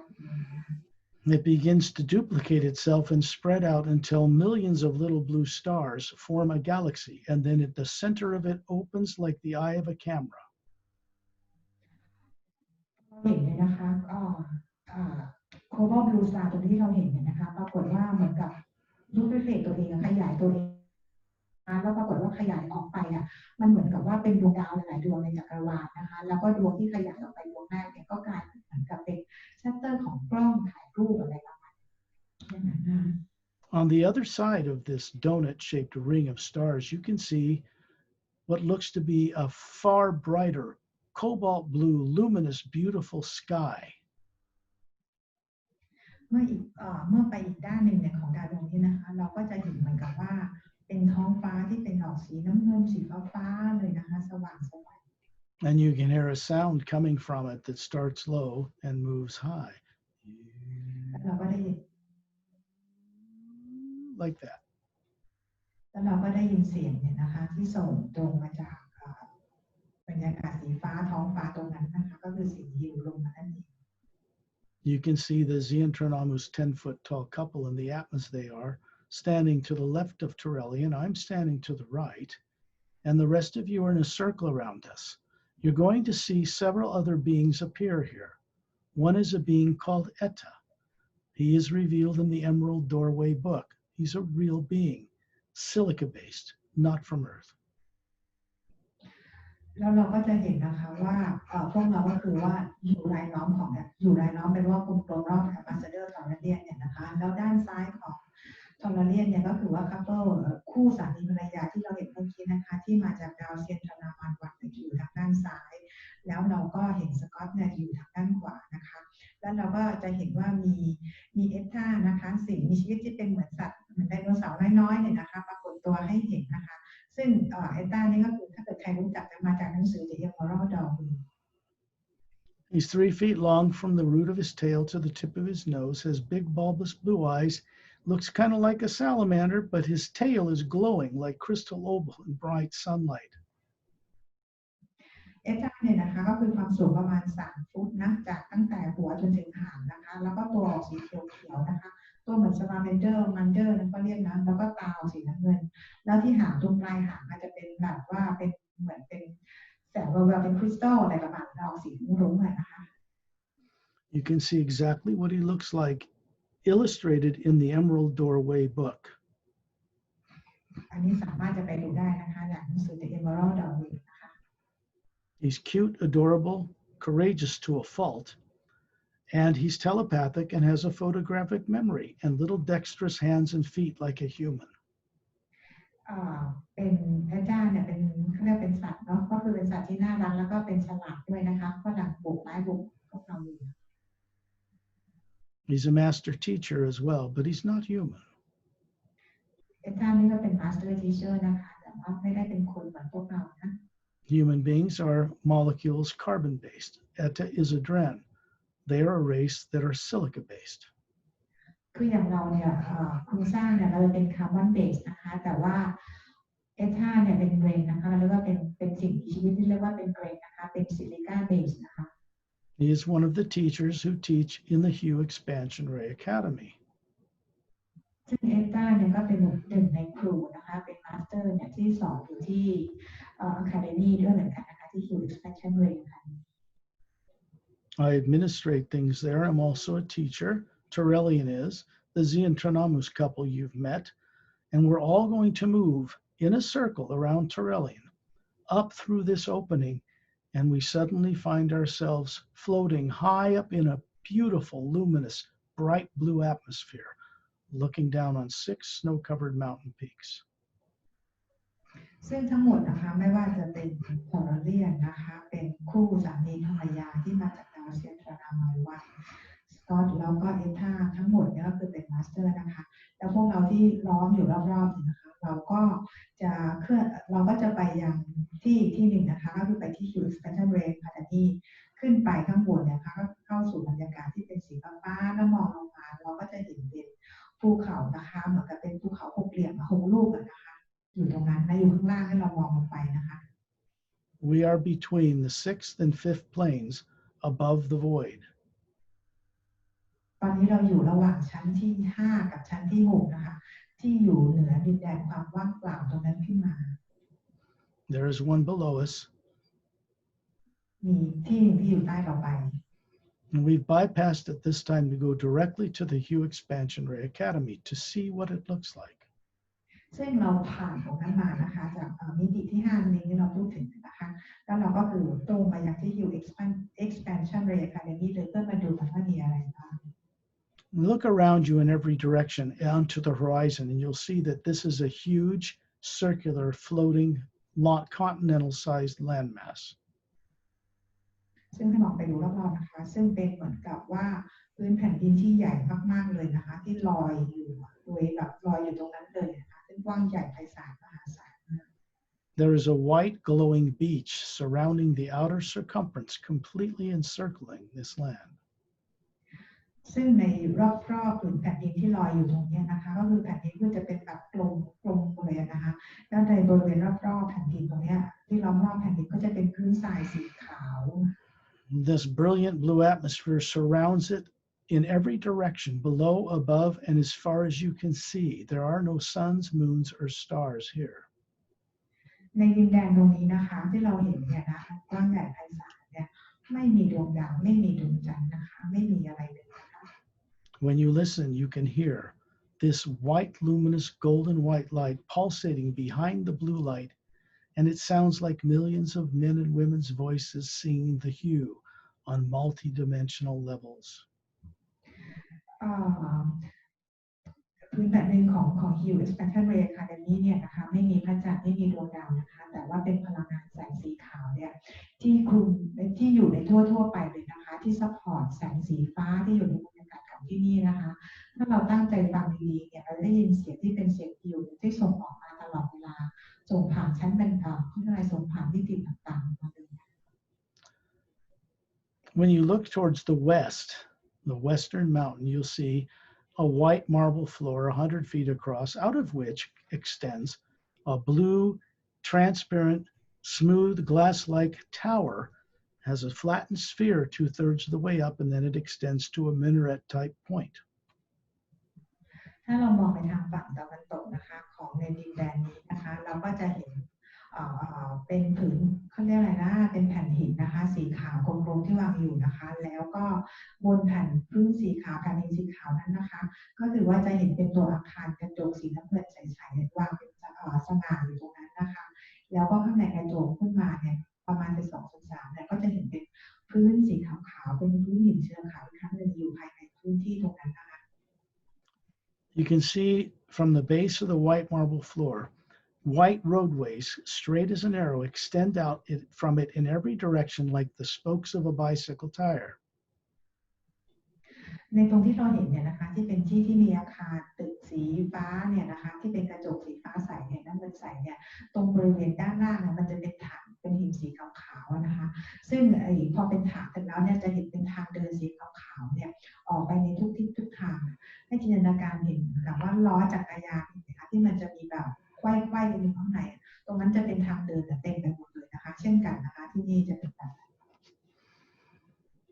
They extend. If you look down the western roadway and you can see a mile or two down there, it ends on the coast. You can see there are little white roadways to the right and the left every now and then that go into clearings with pyramids and spherical domed and crystal buildings inside them. คือในทุกทางในทุกเส้นทางทางเดินที่ผ่านออกมานะคะจะมีทางแยกออกไปทั้งซ้ายทั้งขวานะคะไปจนถึงชายหาดเลยนะคะซึ่งทุกที่ที่ไปเราจะเห็นเป็นโดมเป็นพีระมิดเป็นสิ่งเขาเรียกอะไรเป็นสิ่งประดิษฐ์ที่สร้างมาจากเป็นรูปสามเหลี่ยมสี่เหลี่ยมเป็นอาคารอะไรต่างๆเลยนะคะที่ทำมาจากคริสตัลเยอะแยะมากมาย The first roadway to the left at the edge of the clearing goes into an enclosure of beautiful trees and a tall ivory-colored silo type building. ซึ่งทางเดินที่เราแยกออกไปทางซ้ายเนี่ยนะคะทางแรกเนี่ยเราก็จะไปเจอต้นไม้ต้นใหญ่มากนะคะที่เป็นดอกสีเงินบาน The next roadway to the right going west, you see a clearing with a huge four-sided, golden-sided, glowing pyramid with a quartz cap. ถ้าเราเดินไปทางขวาเนี่ยนะคะเราก็จะเห็นเป็นที่พีระมิดอันใหญ่อยู่เหมือนกันนะคะแล้วก็มีกรวดอยู่ที่เป็นยอดอยู่ตรงนั้นนะคะ These are particular types of teaching facilities we can go into and gain experience. ซึ่งที่ตรงนี้นะคะก็คือเป็นที่ที่ใช้ในการสอนนะคะแล้วก็การมีประสบการณ์ต่างๆใช้ในการสอนเราสามารถจะเข้าไปดูตรงนั้นได้ If we go inside the giant pyramid, which you'll find yourself suddenly floating inside, it's bigger than a soccer stadium, you'll see a single gigantic silver fir-like tree extending out of the floor. ถ้าเกิดเราเข้าไปที่พีระมิดอันนี้ซึ่งใหญ่มากๆเลยนะคะซึ่งเราก็ได้ทะลุกันเข้าไปเลยนะคะเข้าไปเนี่ยก็คือเหมือนกับว่าเป็นสนามฟุตบอลสนามใหญ่ๆสนามหนึ่งเลยนะคะเราก็เห็นต้นไม้ต้นใหญ่ด้วยเหมือนกัน It is luminous, and each single needle on each branch has a certain type of pulsating energy. ซึ่งต้นไม้ที่เราเห็นเนี่ยนะคะเราก็จะเห็นเหมือนกับว่าเขาเรียกอะไรต้นไม้ที่เป็นแบบเป็นแสงนะคะเป็นแสงแวววาวนะคะแล้วตามต้นไม้เนี่ยก็จะเป็นเหมือนกับแต่ละกิ่งแต่ละก้านมันเหมือนกับแหลมๆออกมาซึ่งตรงนั้นก็คือเป็นที่เชื่อมต่อไปยังที่ดาวต่างๆได้ It's called the tree of life. ต้นไม้ที่เราเห็นเราเรียกว่า tree of life นะคะต้นไม้แห่งชีวิต If you suddenly find yourself moving right through it, like it's translucent, just like a vapor, you'll find you're floating in a white golden shaft of light that represents its trunk. เราก็เหมือนว่าเราลอยเข้าไปอยู่ในต้นไม้เหมือนกับเข้าไปในลำต้นของต้นไม้นะคะซึ่งในลำต้นนั้นก็คือเป็นแสงเป็นพลังงานนะคะแล้วเราก็เข้าไปเหมือนกับว่าเป็นละอองไอน้ำเข้าไปอยู่ในนั้นเลย You are in the middle of a spiral of energy going up and down that's moving through the white core of your being. It's very uplifting, and it helps you remember that you originally came from a plane, a dimension far above here. แล้วเราเข้าไปที่ต้นไม้ตรงนี้ใช่ไหมคะแล้วก็ตัวตนก็คืออัตมาตัวตนที่แท้จริงของเราตรงคอเนี่ยนะคะก็ได้รับพลังงานข่าวที่มีการเขาเรียกว่ามีการส่งผ่านกันตลอดเวลาเพื่อที่เราให้เราจดจำได้ว่าเราเป็นใคร Let's get a little grounding in the Ray.Academy so you can bring this awareness back to your brain and body on Earth when we return. เดี๋ยวเราก็จะดูกับตอนนี้คือเราไปอยู่ที่Ray.Academy นะคะซึ่งประสบการณ์ตรงนี้เวลาเรากลับไปยังโลกของเราเนี่ยนะคะเราก็จะนำประสบการณ์นี้กลับไปที่โลกของเราด้วย Find yourself in a circle around Terrellian high above the 6 mountain peaks, looking out to the western roadway to the white glowing beach. When you look down, you see your toes wiggling in luminous white glowing sand. ตอนนี้เราไปอยู่ล้อมรอบทอร์เรียนนะคะกลับไปที่ภูเขาที่มี6ลูกไปตรงนั้นนะคะแล้วให้พวกเรามองไปทางตะวันตกที่เป็นทรายสีขาวนะคะแล้วเราก็เอาจุ่มเท้าของเราเนี่ยไปยังพื้นทรายสีขาวนั้น Look to the left and right and you'll see all of us in physical forms doing the same thing. Terrellian is offshore with the ocean blue light up to his knees smiling at you. ให้เรามองไปทางด้านซ้ายด้านขวานะคะซึ่งพวกเราเองเราก็จุ่มเท้าของเราเนี่ยไปในทรายนั้นนะคะแล้วก็ Ambassador ทอร์เรียนเนี่ยก็คือว่าจะอยู่ในมหาสมุทรนั้นก็คือเท้าอยู่ในมหาสมุทรนั้นแล้วก็ มองมาที่พวกเรานะ And then you see me just simply walk through the water, and then on top of it, then above it, and I go and sit on his left shoulder and wave at you. แล้วเราเห็นสกอตเนี่ยนะคะเดินไปเหมือนกับเดินไปในน้ำนะคะตรงนั้นเพื่อไปหาโทรเลียนแล้วก็ไปนั่งบนไหล่ของโทรเลียนแล้วก็โบกมือให้กับพวกเรา And then you find me just on the beach, and you look down the beach, you see all of us. It's a curved beach. It circles the whole continent. And we're standing next to each other, smiling, looking up at the Atmas we are, hovering above these physical light bodies. แล้วพวกเราก็คืออยู่บนที่ชายหาดนะคะจุดเท้ากันไปอยู่ที่ชายหาดมองซ้ายมองขวากันไปนั่นเองนะคะแฮปปี้โมเมนต์นั้นไป That white energy moves up your legs through your smiling face, up into the white core of your being, and makes it brighter. แล้วก็พลังงานที่จากทรายสีขาวเนี่ยนะคะก็คือส่งผ่านจากเท้าของเรานะขึ้นไปยังร่างกายของเราแล้วก็ไปยังหน้าเราที่กำลังยิ้มกันอยู่แล้วก็ไปยังแอดมาไปยังที่คอของเรานะคะตัวตนที่แท้จริงของเรา Then we find ourselves instantly hovering in a circle around Turelian, and the Xiantranamus couple are still with us, and Etta, this Dren. And you look down at below the 6 mountain peaks in the center of this floating circular land, and you see an island in the center of the valley between these 6 mountains, and a cobalt blue rectangular stand on which is floating a cobalt blue crystal sphere. แล้วเราก็เขาเรียกอะไรมาล้อมรอบโทรเลียนอีกครั้งหนึ่งนะคะแล้วก็จะมีคู่สามีภรรยานะคะจากดาวเซียนทรานาวันมีเอธานะคะแล้วพวกเราก็จะลอยไปอีกครั้งนึงกลับไปที่ภูเขาที่เป็นภูเขา6 ลูกนะคะแล้วในบริเวณที่เป็นภูเขา6 ลูกเนี่ยมันจะมีแม่น้ำตรงกลางภูเขาเนี่ยก็คือจะมีแผ่นสีน้ำเงินแล้วก็เป็นน้ำเนี่ยล้อมรอบแผ่นสีน้ำเงินนะคะแล้วเหนือแผ่นสีน้ำเงินนี้ขึ้นไปก็จะเป็นสเฟียร์ก็คือกลมๆคล้ายๆเหมือนกับเป็นกลมๆนะเป็นรูปอะไรอย่างเงี้ยสีน้ำเงินลอยอยู่ค่ะ It's a white circular island like marble, surrounded by a luminous blue-green lake, surrounded by 6 mountain peaks. คือที่ภูเขาเนี่ยนะคะมันก็จะเป็นทรายพูดถึงวงในของภูเขานะคะก็คือจะเป็นทรายสีขาวเนี่ยล้อมรอบอีกทีนึงแล้วก็จะเป็นน้ำนะคะออกสีน้ำเงินสีเขียวนะคะอยู่แล้วก็ไอ้แท่นสีเหลืองที่ได้พูดถึงเมื่อกี้ก็คืออยู่ตรงกลางตรงนี้นะคะ When we come down to the island and circle around it floating there, Turelian points to this cobalt blue sphere,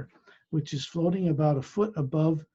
this 4-foot-high rectangle of lapis lazuli, looks like blue stone laced with gold. แล้ว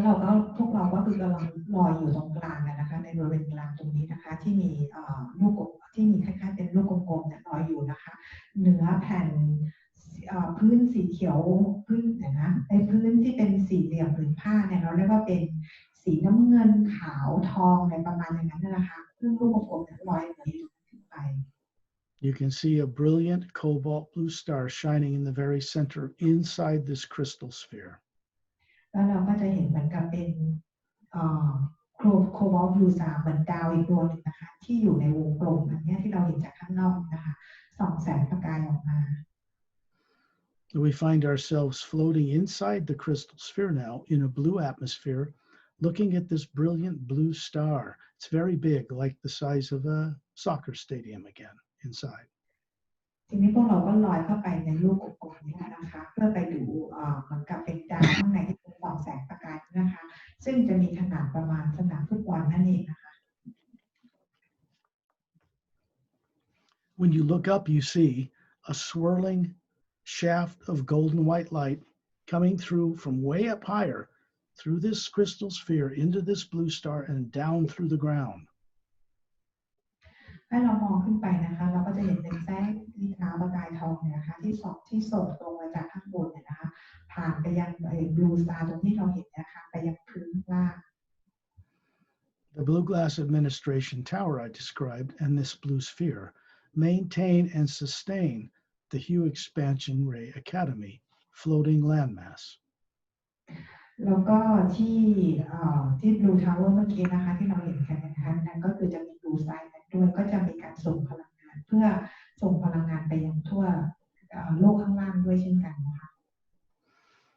And then we find ourselves moving into this shaft of white golden light above this blue star,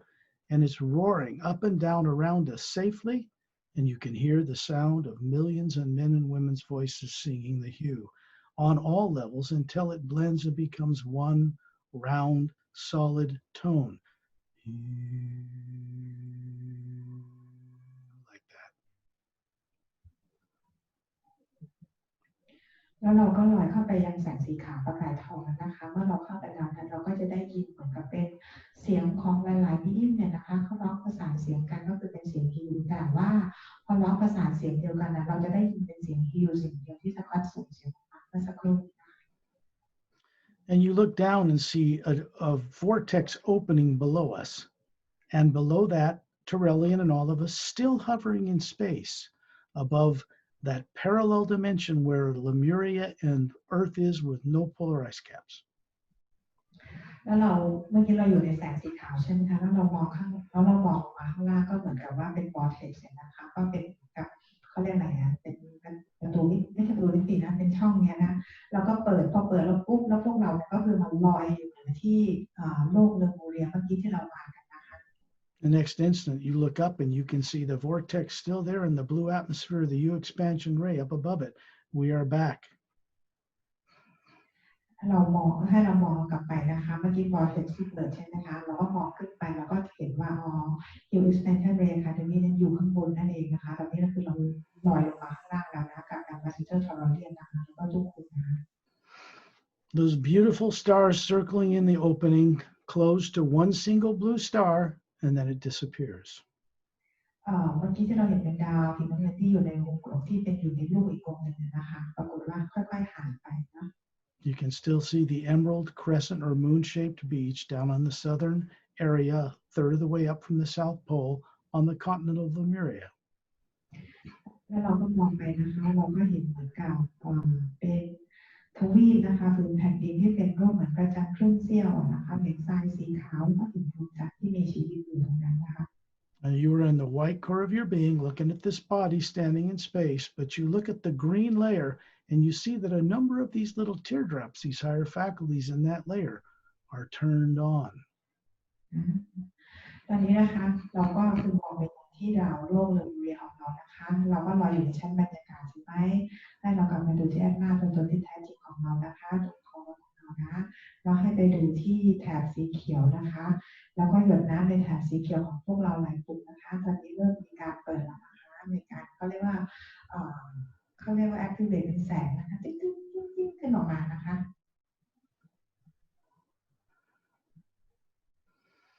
This will give you the ability to be with beings I know, friends from out of town, off planet, master teachers.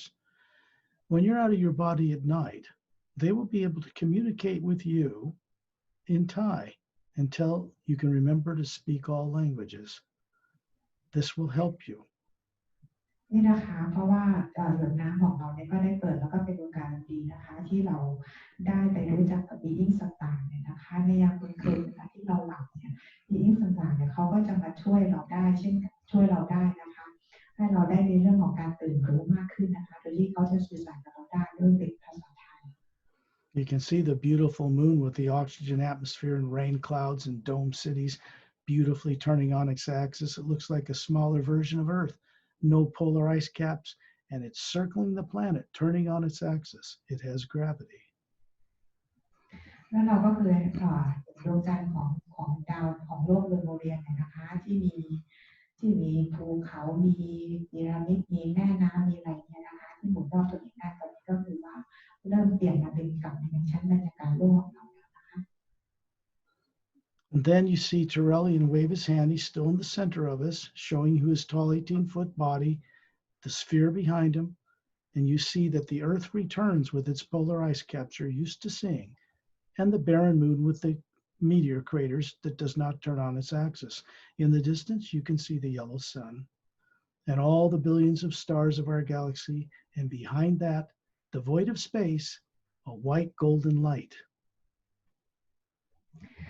แล้วทาราเรียนก็คือเหมือนกับยกโบกมือนะคะก็คือเหมือนกับเรียกโบกมือนะแล้วก็เห็นเหมือนกับเป็นคลื่นความร้อนเนี่ยนะคะแล้วเราก็กลับมายังโลกของเรานะคะเมื่อกี้เราอยู่กันที่โลกเลมูเรียใช่ไหมตอนนี้เรากลับมายังโล รอบๆข้างก็คือเป็นดวงดาวเป็นอะไรที่พวกเราเป็นอยู่เนี่ยนะคะแล้วก็มีแสงสีขาวประกายทองอยู่ทุกที่นะคะ You see that in the white core of your own being, and you can see it in each one of us, circling Turelian, and him as well, and in Etta, and the Xentronomus couple hovering above their bodies, that this white core is the same as the void of space. แล้วทีนี้เราก็จะนี่นะคะเราก็จะมาดูเราก็จะเห็นบีอิงของแต่ละคนหมายถึงว่าความเป็นตัวตนของแต่ละคนก็คือแอตมาของแต่ละคนเนี่ยนะคะแสงสีขาวตรงกลางที่อยู่เนี่ยนะคะไม่ว่าจะเป็นของโทโรเลียนของคู่สามีภรรยาที่เป็นมาสเตอร์ของเอต้าหรือของใครพวกเราทุกคนเนี่ยแสงตรงกลางนั้นนะแล้วมองไปรอบๆบรรยากาศนะคะก็คือเป็นพลังงานเดียวกันนั่นเองนะคะ We always have a telepathic, direct, protected connection to it. พวกเราต่างก็สามารถจะสื่อสารเรียกว่าสื่อสารทางจิตตรงกันได้เลยนะคะกับแสงเรย์ตรงนั้นได้ด้วยนะแล้วก็กับพวกเราทุกคน Then you see yourself hovering as a sphere, an Atma, above your body in the hotel by the ceiling, smiling kindly down on it. And you send a little white golden beam of light from the white core of your being down into the brain, into the pineal gland in the center of that brain, brightly lighting it up. And then it moves effortlessly through your brain cells, through your body, out through the walls of the auditorium, and it connects to 3 massive pyramids that are now stationed on Earth. 2 are in the bottom of the Earth's deepest oceans, and 1 is inside a mountain in the Himalayas. There is a fountain inside it, and there is a shaft of white golden light coming down into that fountain. You're connected to this, and then it's amplified and sent out through the world, out into space, where it connects to a massive floating 4-sided golden pyramid with a quartz crown that is hovering between 2 asteroids in the asteroid field between Mars and Jupiter. Thank you. Let me do it again for you a little easier. You can see that you are connected, the white core of your being, to 3 pyramids on the bottom of Earth's deepest oceans. โอเคคือเมื่อกี้เนี่ยพอเรากลับกันมาแล้วเนี่ยนะคะให้เรานึกให้เราเห็นตัวเองนะลอยอยู่เหนือตอนนี้คือเราอยู่เหนือโรงแรมแล้วนะคะแล้วก็ให้เราส่งพลังงานของเราเนี่ยจากตรงกลางของเราจากแอตมาตัวตนที่แท้จริงของเราที่เป็นตรงกลางแสงสีขาวประกายทองเนี่ยมายังร่างกายของเราเนี่ยนะคะมายังกายของเรามายังสมองของเรานะคะแล้วก็ให้ไป activate ให้ไปทำงานกับสมองในเซลล์ต่างๆในสมองของเราแล้วก็ส่งพลังงานที่ตรงออกจากตัวของเราแล้วก็ส่งต่อออกไปในนอกตัวเราในชั้นบรรยากาศไปยังพีระมิดนะคะของโลกของเราที่อยู่3ที่นะอยู่ที่ลึกที่สุดของมหาสมุทร2ที่ในโลกของเราแล้วก็เป็นพีระมิดอีกอันหนึ่งที่อยู่ที่ภูเขาหิมาลัยนะคะแล้วก็ไปเชื่อมต่อกับแสงสีขาวที่ส่งตรงมาจากชั้นที่จากUpper World เนี่ยนะคะซึ่งในพีระมิดเนี่ยก็คือเหมือนจะเป็นแท่งเหมือนกับจะมีแท่งเหมือนกับเป็นแท่งน้ำพุนะคะของที่เหมือนกับของซัดน้ำเนี่ยแล้วแผ่นน้ำพุเนี่ยก็คือจะกระจายแผ่นตรงนี้ออกไปแล้วก็ส่งต่อพลังงานเนี่ยเชื่อมต่อไปยังพีระมิดอีก2อันที่อยู่ที่โฟตอนเบลต์อยู่บริเวณระหว่างดาวอังคารกับดาวพฤหัสรอบโลกของเราซึ่งพลังงานต่างๆเหล่านี้ก็คือจะเชื่อมต่อถึงกันค่ะ Did you tell them that this experience is amplifying those pyramids and it's being sent out to a pyramid floating between 2 asteroids? Yes, correct. Okay, then I don't need to go into that. And then it continues from that pyramid out into space to pyramids that have been appearing between stars in our galaxy. แล้วก็หลังจากส่งไปยังพีระมิดที่อยู่ที่โฟตอนเบลต์ตรงนี้แล้วนี่นะคะก็จะส่งต่อไปยังพีระมิดที่อยู่ในที่ต่างๆในจักรวาลในกาแล็กซี่ต่างๆนะคะ When you look down on your body from the ceiling of the hotel, slowly move down above it, and when you're ready, open your eyes. แล้วก็ให้เรามองมาในยังร่างของเราเนี่ยนะคะแล้วเราค่อยๆขยับตัวเรากลับมายังเป็นตัวเรานะคะเมื่อพร้อมแล้วก็ให้ลืมตาค่ะ That's the way advanced beings get around creation. They can go on spaceships, and they do. But the more advanced kind, human and other races from the stars, governments have not seen fit to disclose fully to you yet, also can get around this way. For instance, yeah, go ahead. นี่คือเป็นวิธีการที่บีอิงต่างๆที่อยู่ที่ดาวต่างๆเนี่ยเขาใช้กันนะคะเวลาในการเดินทางนะซึ่งขณะที่บนโลกของเราอะไรอย่างคลาสสิฟายต่างๆเนี่ยเขาก็ยังไม่รู้อะไรตรงนี้นะคะอันนี้คือเป็นวิธีการเดินทางแล้วก็ไปได้แบบได้เร็วแล้วก็ตรงเลยนะคะ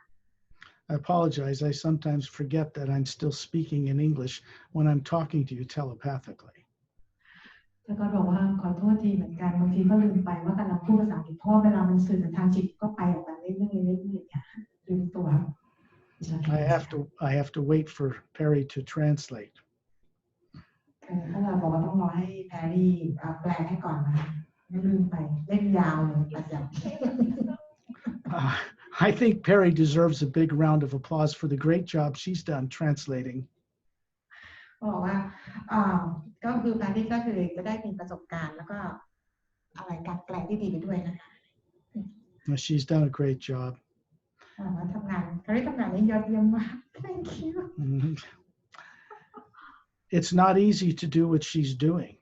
We're out of our bodies. My body's in the sleep state just like yours. I've learned how to use the vocal cords and to talk. Mostly my eyes are closed, sometimes open. But I can assure you my body's in the sleep state or trance state too. I'm out there on the journey with you as a guide. Terrellian is a guide. Etta is a guide. And these are the kinds of beings you can meet. บอกว่างานที่แพรรี่ทำก็ไม่ใช่งานง่ายนะคะทีนี้อย่างสกอตเองเวลาเขาที่เขานำเราออกเดินทางเนี่ยเขาเองเขาก็ต้องฝึกก็คือว่าฝึกที่จะพูดออกมาแล้วก็ฝึกที่จะนำพวกเราอะนะคะซึ่งทอร์เรียนเองแอมบาสเดอร์ทอร์เรียนเอตตาเองสกอตเองเนี่ยก็คือเป็นผู้นำทางพวกเราเนี่ยนะคะซึ่งสกอตเองเขาก็ต้องฝึกในการใช้ความสามารถตรงนี้นะเพราะว่าจริงๆก็คือแอตมาเนี่ยเป็นตัวพูดถูกไหมคะแต่ว่าก็คือมาควบคุมร่างกายเนี่ยให้สามารถทำอะไรได้นั่นเองนะคะ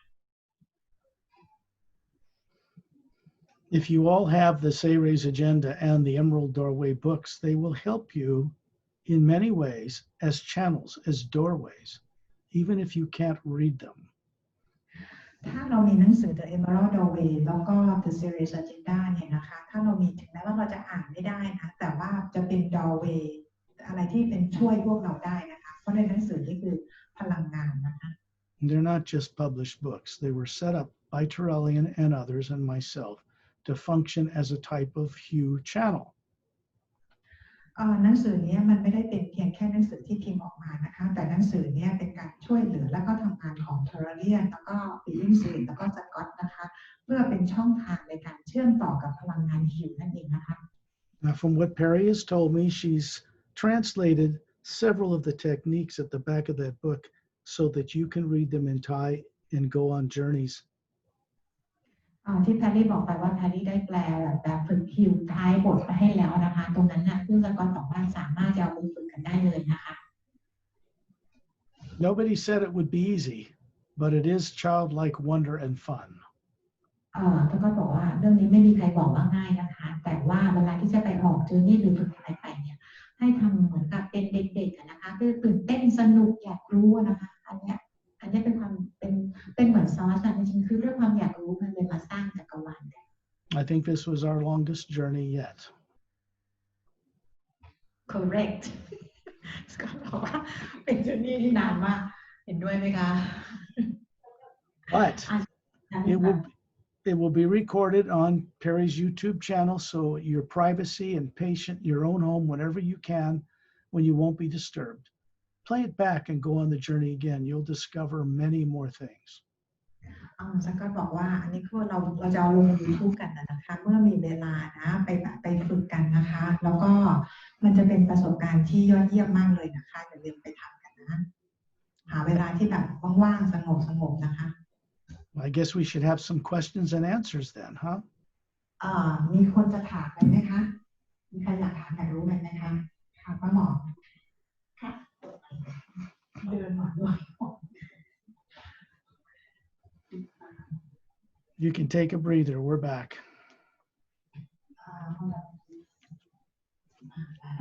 Yes. สงสัยว่าเวลาเราไปทบทวนใน YouTube นะคะที่สกอตพาเราไปทุกครั้งเนี่ยความปลอดภัยที่เราได้รับตอนที่เราฝึกเองเนี่ยมันจะดีไหม The question is got all the videos that we have done together. The question is hold on, can you pull the mic a little bit away from your mouth? It's too loud. too loud. Okay, Yeah. like this. Yes, like that. All the videos that we have done together, okay, that we put on YouTube, that I put on YouTube. The question is Can you slow that down? Speak with the mic a little bit further away, please. all the videos that we have on my YouTube channel. Okay, and if later on she go practicing, go on journey by herself, is it still safe to do it alone by herself? I couldn't hear all that. You cannot hear. It's pretty loud. So, I mean, just Okay, try speak. if she goes on journey alone, is it safe for her? Of course. Of course. ปลอดภัยนะบ้างไหมก็ปลอดภัย Yeah, เพราะหิว you're going to need to understand that when you're working with the hue, it's the first primordial sound behind the entire creation, and it comes from a place beyond fear and negativity and evil and good and all that. It's what the core of your own being's made of, and it connects you in this way. Nothing of a negative nature can bother you when you're doing it. เมื่อไหร่ที่เรามีการเชื่อมต่อกับเสียงฮิวเนี่ยนะคะซึ่งเสียงฮิวเป็นเสียงจากพระผู้สร้างซึ่งส่งโยงมาจาก upper world ซึ่ง upper world เนี่ยจะไม่มีพลังงานลบหรือพลังงานอะไรที่ไม่ดีเลยเนี่ยนะคะเมื่อส่งตรงมายังเราเนี่ยเราจะได้รับการปกป้องอยู่แล้วนะคะ 100% เลยแล้วเราจะปลอดภัยนะคะไม่ต้องกังวล What's fun for me is that I know you'll experience this safe, uplifting energy for yourself, and then you'll know. ก็คือสิ่งที่สกอตทำสกอตรู้เลยว่าสิ่งที่เราทำกันเนี่ยนะคะเป็นการเป็นเรียกว่า uplifting เป็นพลังงานที่ช่วยยกพวกเราขึ้นมาแล้วก็ปลอดภัยนะคะแล้วช่วยให้พวกเราตื่นรู้ด้วยมีคำถามอีกไหมคะ Any other questions? มีไหมคะอยากถามไหมไม้ถามตัวเป็นๆนะถามไหมคะอย่างสมมติเราไปในที่ที่เรารู้สึกว่าไม่ปลอดภัยจากพวกพูดผีปีศาจเลยแล้วเราก็ฮิวไปตรงนั้นเลยมันจะได้รับการปกป้องเลย She's wondering if she goes somewhere that is not safe maybe from negative energy. No. If you go above the earth, you're in a pure field of energy. Understand, you don't know this yet. There is nothing of any negative nature that can be programmed in the void of space. It can't be put there or saved there. It's pure energy. No, the question is if she goes somewhere on earth that is not safe. If she does what? I'm sorry. Mike, put the mic away from your mouth, please. There. Hear me? Not that far, just a foot. A foot, just a foot. No, that's too close, too close. No. The mic in front of your face, Perry, pull it a little bit further away, like out here. That's it. Okay, yeah. It's funny you guys look seriously. Yeah. It's okay. No, the question is if she goes somewhere on earth, here in the planet Earth, is it safe? Is it safe if she goes somewhere on the planet Earth? Well, you have to be consciously aware of this pandemic because it affects everyone, no matter who put it out there or why. So you can go somewhere on Earth, but be careful, be aware of your surroundings. Don't just go out there and, just bump into anybody without wearing a protective mask. You've got to have some common sense there. And in her terms, I want to say like if she goes somewhere with like a bad energy, so spirits, like ghosts, something like that, can she send out heat? In other words, will she be protected if she works with the hue when she travels, correct? Yes. Yes.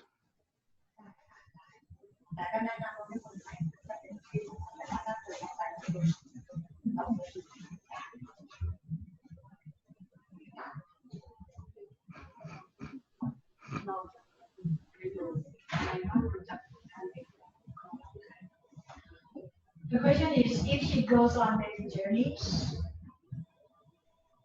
what will she affect? What will she what? If she goes on many journeys, will she benefit for her body? I don't know if she might have physical problems or something. In DNA. No, I couldn't hear. Most of that was garbled. I'm sorry. No, You hear me? Yeah, but it's too close to your mouth. You got to move the mic further away because otherwise the echo in the room distorts what you're saying.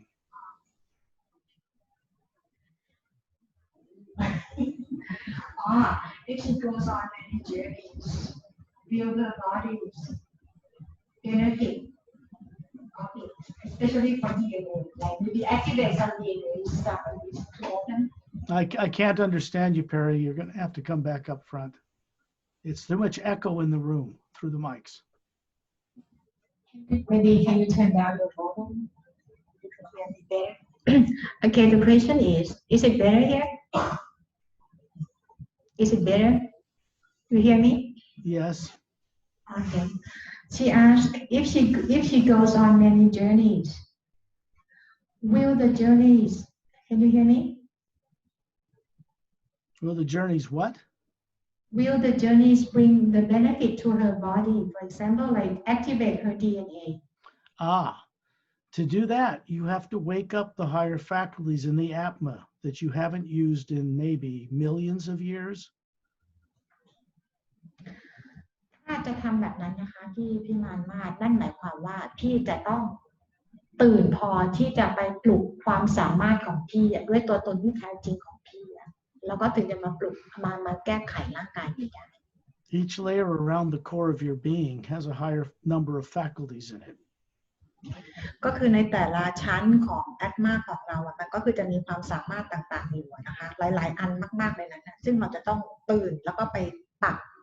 เพื่อให้ร่างกายมาปรับเพื่อแอตมาปรับร่างกายนี้ได้นะคะ I would leave the turning on of shutdown genomes on your DNA up to specialists that are highly trained to do this that did not grow up on Earth. คือน้ำเบื้องต้นณปัจจุบันนี้นะคะการที่เราจะไปเปิด DNA ตรงนั้นได้ต้องยกให้กับ being เขาเป็นคนทำให้เราก่อนเพราะว่าเราเองไม่ได้ฝึกเราลืมมันไปเป็นล้านปีแล้วอย่างนี้ค่ะเราจะทำเองไม่เป็นนะคะตอนนี้ต้องได้รับการช่วยเหลือก่อน Why? Because they can help you understand how to do this yourself. When they work with you, you have to ask them to co-create with you to get this done. เรามีความจำเป็นที่ว่าเราจะต้องขอความช่วยเหลือจาก being ก่อนนะคะเวลาที่เราหลับอยู่ตอนอะไรอย่างเงี้ยเพราะว่า being ต่างๆเขาจะมาช่วยสอนเราแนะนำเราว่าต้องทำแบบนี้แบบแล้วเราถึงจะทำเป็นเหมือนกับเราไปฝึกใหม่อะไรอย่างเงี้ยให้ได้กลับความสามารถให้ใช้ความสามารถของเรากลับมาคืนได้อีกครั้งหนึ่งนะคะเรายังทำเองไม่เป็นแล้วเราลืมเราไม่รู้เรื่องเลยมันต้องให้ครูมาสอนใหม่นะ Remember, it's not about enlightening the physical body by turning on genomes. It's about enlightening the Atma you are and the faculties in it that run that body. จริงๆแล้วการทำให้เราตื่นรู้จริงๆแล้วเนี่ยนะคะนั่นก็คือเราไม่ได้ทำให้ร่างกายเราตื่นรู้นะแต่เราทำให้ตัวตนก็คืออัตมาตัวตนที่แท้จริงของเรานี่แหละเป็นตัวตื่นรู้นะคะอันนั้นคือเป็นเรื่องสำคัญที่สุด It's not a physical body or brain that gets enlightened. It's you running the brain and body. ไม่ใช่ตัวเราและสมองของเรานะที่จะเป็นตัวตื่นรู้นะคะก็ต้องเป็นอัตมาคือตัวตนที่แท้จริงของเราเป็นตัวตื่นรู้ Let's wake up who you are first, and then anything is possible. ให้ตัวเราตื่นหมายถึงว่าตัวตนที่แท้จริงอัตมาของเราตื่นก่อนนะคะแล้วก็เดี๋ยวทุกอย่างก็จะมาเอง For many beings I work with not from Earth, this kind of science is child's play. ก็บอกว่าจากที่ทำงานกับ being หลายๆ being เนี่ยนะคะไอ้เรื่องของความสามารถตรงนี้มันเหมือนกับเป็นของเล่นเด็กๆเลยอะไอ้เปิดปิด DNA อะ There will come a time when craft from all over the universe will land here and provide the technology and the changes people need. But in the meantime, you can start to have recovery of all this before that arrives on Earth. พอถึงเวลาหนึ่งเนี่ยนะคะจะมียานบินต่างๆเนี่ยเขาจะมาอย่างโลกของเราที่พวกเราจะรู้กันอยู่แล้วใช่ไหมคะเขาจะนำของพวกเทคโนโลยีต่างๆอย่างเงี้ยเข้ามายังโลกเราเพื่อมาเปิด DNA มาอะไรของเราเนี่ยแต่ว่าณตอนนี้มันยังไม่ถึงเวลานั้นพวกเราตรงเนี้ยเราก็ทำตัวเราเองเนี่ยฝึกพวกเราเองให้ไปถึงจุดนั้นก่อนกันนะคะก่อนดีกว่า You're obviously more capable of doing this than your fellow human beings on Earth today because you're in this hotel room with me. คือพวกเราทุกคนในที่เนี้ยเรามีความสามารถที่จะทำตรงนั้นได้นะคะมากกว่าคนอื่นบนโลกตรงเนี้ยบนโลกคนอื่นน่ะยังทำกันไม่ได้ยังไม่รู้เรื่องเลยแต่พวกเราที่มาในที่เนี้ยเราสามารถทำได้เพราะเราก็มีสกอตช่วยตรงนี้ให้อยู่นะคะ Of course, these are only words, so what's important in my work is that you have your own direct awakening experience and knowing certainty about this. อันนี้ก็คือเป็นงานของสกอตใช่ไหมคะแต่ขณะเดียวกันเนี่ยสกอตก็บอกว่าแต่สิ่งสำคัญที่สุดเนี่ยก็คือว่าเราเองเนี่ยเราจะต้องมีประสบการณ์ในการตื่นรู้ตรงของตัวเราเองนะคะ Any questions? มีคำถามอีกไหมคะเดี๋ยวไม่กล้าเดินก็ขอว่าเดี๋ยวแป๊บนึงนะคะเอาป้าหมอว่าไงคะแอดมาเนี่ยก็เอ็กซ์เพรสสมองเราส่วนก่อนที่เราจะพูดอะไรออกมาว่า Before we speak or before we talk, that's the Atma of our true being that control everything. What do we want to say? Yes. ใช่ค่ะ The body will not do anything. It won't even move if you don't cause it to. ร่างกายจะไม่ทำอะไรเลยจะไม่ขยับเลยนะคะถ้า Atma ไม่สั่งไม่พูดไม่อะไร Give you an example. The brain is doing what it's doing to run the body and all of its complex processes, but you wouldn't even get that body up to take it to the store if you didn't first imagine wanting a bag of potato chips, if you understand that. ก็คือสมองทำคือบังคับให้ร่างกายเราขยับได้ก็จริงแต่ว่าก่อนที่สมองจะสั่งให้ร่างกายขยับแอดมาต้องสั่งให้สมองทำงานก่อนคือการทำงานทุกอย่างก็คือใช้จินตนาการทั้งหมดในการทำงานคือเราอาจจะไม่รู้ตัวว่าเราจินตนาการว่าเราต้องลุกขึ้นมาเราจินตนาการว่าเราต้องไปฉี่แต่เราจะไม่รู้ตัวในพวกนี้ถูกไหมคะแต่ว่านั่นคือแอดมาแอคทีเวทเลยให้สมองก็สั่งต่อYou have to first imagine something before the body will do anything. ก็คือว่าถ้าไม่มีการจินตนาการอะไรเลยร่างกายจะไม่ทำอะไรเลยนั่งกันนิ่งๆมันเป็นผักเป็นอะไรนั้นไปเลยนะ Beings who are enlightened choose to only use the creative imagination to imagine that which will be of uplifting benefit to all life in the universe, including their own. อันนี้แหละที่เขาบอกว่าการ uplifting หรือว่าการ enlightenment ตรงนี้นะคะก็คือว่าเราจะต้องฝึกใช้จินตนาการอย่างสร้างสรรค์อย่างเดียวเท่านั้นเพื่อช่วยในการสร้างสรรค์ทุกอย่างให้กับทุกสรรพสิ่งในสิ่งที่ดีที่สุดนะคะอันนี้คือเป็นความจำเป็นอย่างยิ่งก็คือฝึกเรื่องของการใช้จินตนาการอย่างเดียว The omnipresent power in the universe behind everything will bring into manifestation whatever you consistently imagine.คือพลังงานของพระเจ้าที่เราอยู่รอบๆตัวเรานี่แหละจะเป็นพอเราจินตนาการไหลออกไปพลังงานต่างๆที่อยู่รอบตัวเราพลังงานของพระเจ้าเนี่ยจะนำสิ่งที่เราจินตนาการสร้างสรรค์แล้วไปทำให้มันปรากฏตามที่เราต้องการอันนี้เข้าใจไหมคะ This is why I specifically take people above the earth before we begin any journey to get them outside of the negative atmosphere of earth. อันนี้คือเป็นความจำเป็นอย่างยิ่งที่เราจะต้องออกไปจากบรรยากาศของโลกก่อนเพื่อไปรับพลังงานบวกๆแล้วก็ใช้กับสร้างสรรค์ในสิ่งดีๆเราจะได้มาใช้เป็นในโลกนี้ของเรา Here's the thing. You all just left your body and went all the way up through the dimensions to the U.Exp.Ray.Academy and back. You really did this, and now you have to come into the understanding, knowing certainty that you did. คือเมื่อกี้ที่พวกเราออกเจอนี่พวกเราไปกันจริงๆไปถึง U.Exp.Ray.Academy กันจริงๆทีนี้พอพวกเรากลับมาแล้วเนี่ยเราก็คือมาทำความเข้าใจ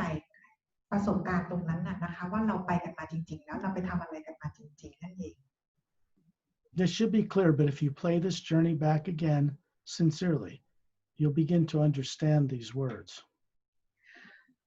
ก็คือแนะนำนะคะว่าให้เราเนี่ยก็เลยฟังอีกนะคะฟังซ้ำเจอที่เราไปกันมาเนี่ยนะคะแล้วมันจะมีประโยชน์เป็นในติดกับตัวเราเอง Any other questions? Yes ถามอะไรคะถ้าเราติดป่วยเราจะสามารถฝึกเรานำไปใช้ได้ช่วยร่างกายที่เป็นป่วยค่ะขอบคุณค่ะ The question is if we are sick or we are ill can this enlightenment or experience of going upper world help healing ourselves? Certainly it can, as long as you don't allow yourself to focus on negative emotion and negative imagination. It takes discipline so that you don't create negative things along with the positive things you want in your life. บอกว่าทำได้แน่นอนค่ะตราบใดที่เราจะไม่ใช้จินตนาการที่ไม่ดีร่วมด้วยอ่ะอย่างนี้ไปอธิบายให้ฟังอีกครั้งรอบหลังนะคะว่ามันยากอยู่แต่ว่าก็คือทำได้แต่คุณต้องไปทางบวกทางเดียวเลยค่ะมันยากนี่แหละ Yes We are all captains of our own ship in this regard. พวกเราเป็นกัปตันของตัวเราเองนะคะของร่างกายเราเองค่ะที่เกียรสมมติว่าเราดูเหตุการณ์ที่เกิดภัยพิบัติน้ำท่วมใหญ่ไฟไหม้แรงเนี่ยแล้วเราก็ส่งเราดิวคือการเชื่อมต่อพลังของพระเจ้าใช่ไหมคะก็คือเป็นพลังงานของแล้วสมมติเราส่งดิวไปควบคุมสถานการณ์นั้นคือผู้ทำได้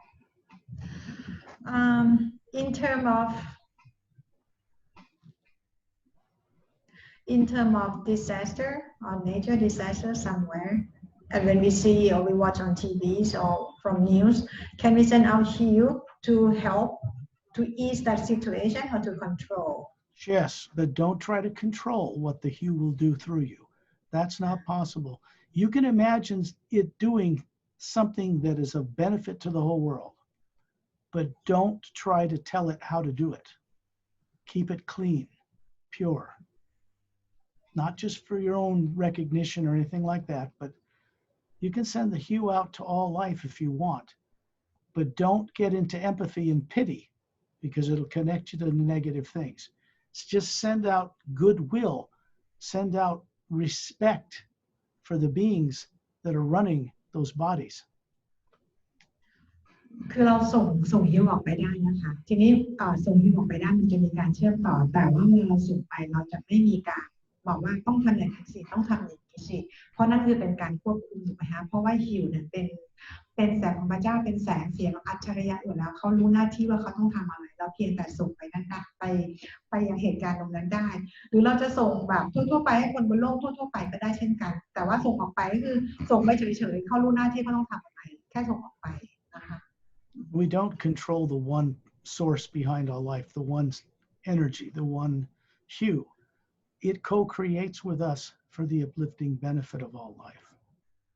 เพราะนั่นคือเป็นพลังงานของพระเจ้าฉะนั้นบอกว่าเราจะไม่มีการไปควบคุมพระเจ้าถูกไหมคะถ้าเราต้องอย่างนั้นสิต้องอย่างนี้สินั่นคือเราไปจัดการพลังงานไปจัดการพระเจ้าสร้างอะไรแบบนั้นนะคะ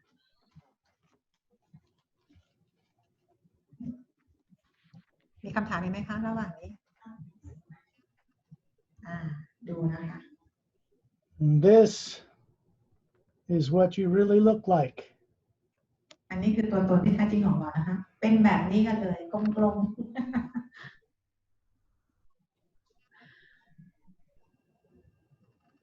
Pretty, isn't it? สวยใช่ไหมคะก็ถาม So, human beings, the real us, are comprised in a sense in the image of the source itself. They got it all wrong on Earth. It's not in this image. It's in the spherical image. พวกเราทุกคนเนี่ยก็คือเหมือนกับย่อส่วนจากพระเจ้าอะค่ะพระเจ้าเนี่ยจะดูใหญ่ประมาณ 4.5 ฟุตเนาะความใหญ่ของพระเจ้าอะไรประมาณนั้นนะแต่ว่า4.5 เมตรเนาะแต่ว่าพวกเราย่อส่วนมาเป็นเล็กๆแต่พลังงานทุกอย่างเรามีเหมือนกันเลยเหมือนพระผู้สร้างแต่เราจะเล็กกว่าอันนั้นเองนะคะ You could use that image like a mandala as a contemplation tool. Just by looking at it and doing the hue, you'll begin to remember much about what and who you are. แล้วก็แนะนำบอกว่าอย่างแมนดาร่านะคะให้เราเขาเลยนะไอ้ที่กลมๆที่เขาเรียกอะไรเป็นภาพอะนั่นแหละให้เราจ้องลงไปให้เรามองแล้วก็ส่งฮิวออกไปเพื่อเหมือนกับว่าให้เราจดจำอะไรได้ You once knew it well, you might as well recall it fully again. จริงๆแล้วพวกเราอะเคยรู้เรื่องตรงนี้เรามีความสามารถกันดีทุกคนแต่ว่าเราจำไม่ได้ไงเมื่อไหร่ที่เรากลับไปจำได้รู้อีกเนี่ยทุกอย่างก็จะกลับมาเองนะคะ Any other questions? ค่ะพี่ประสิทธิ์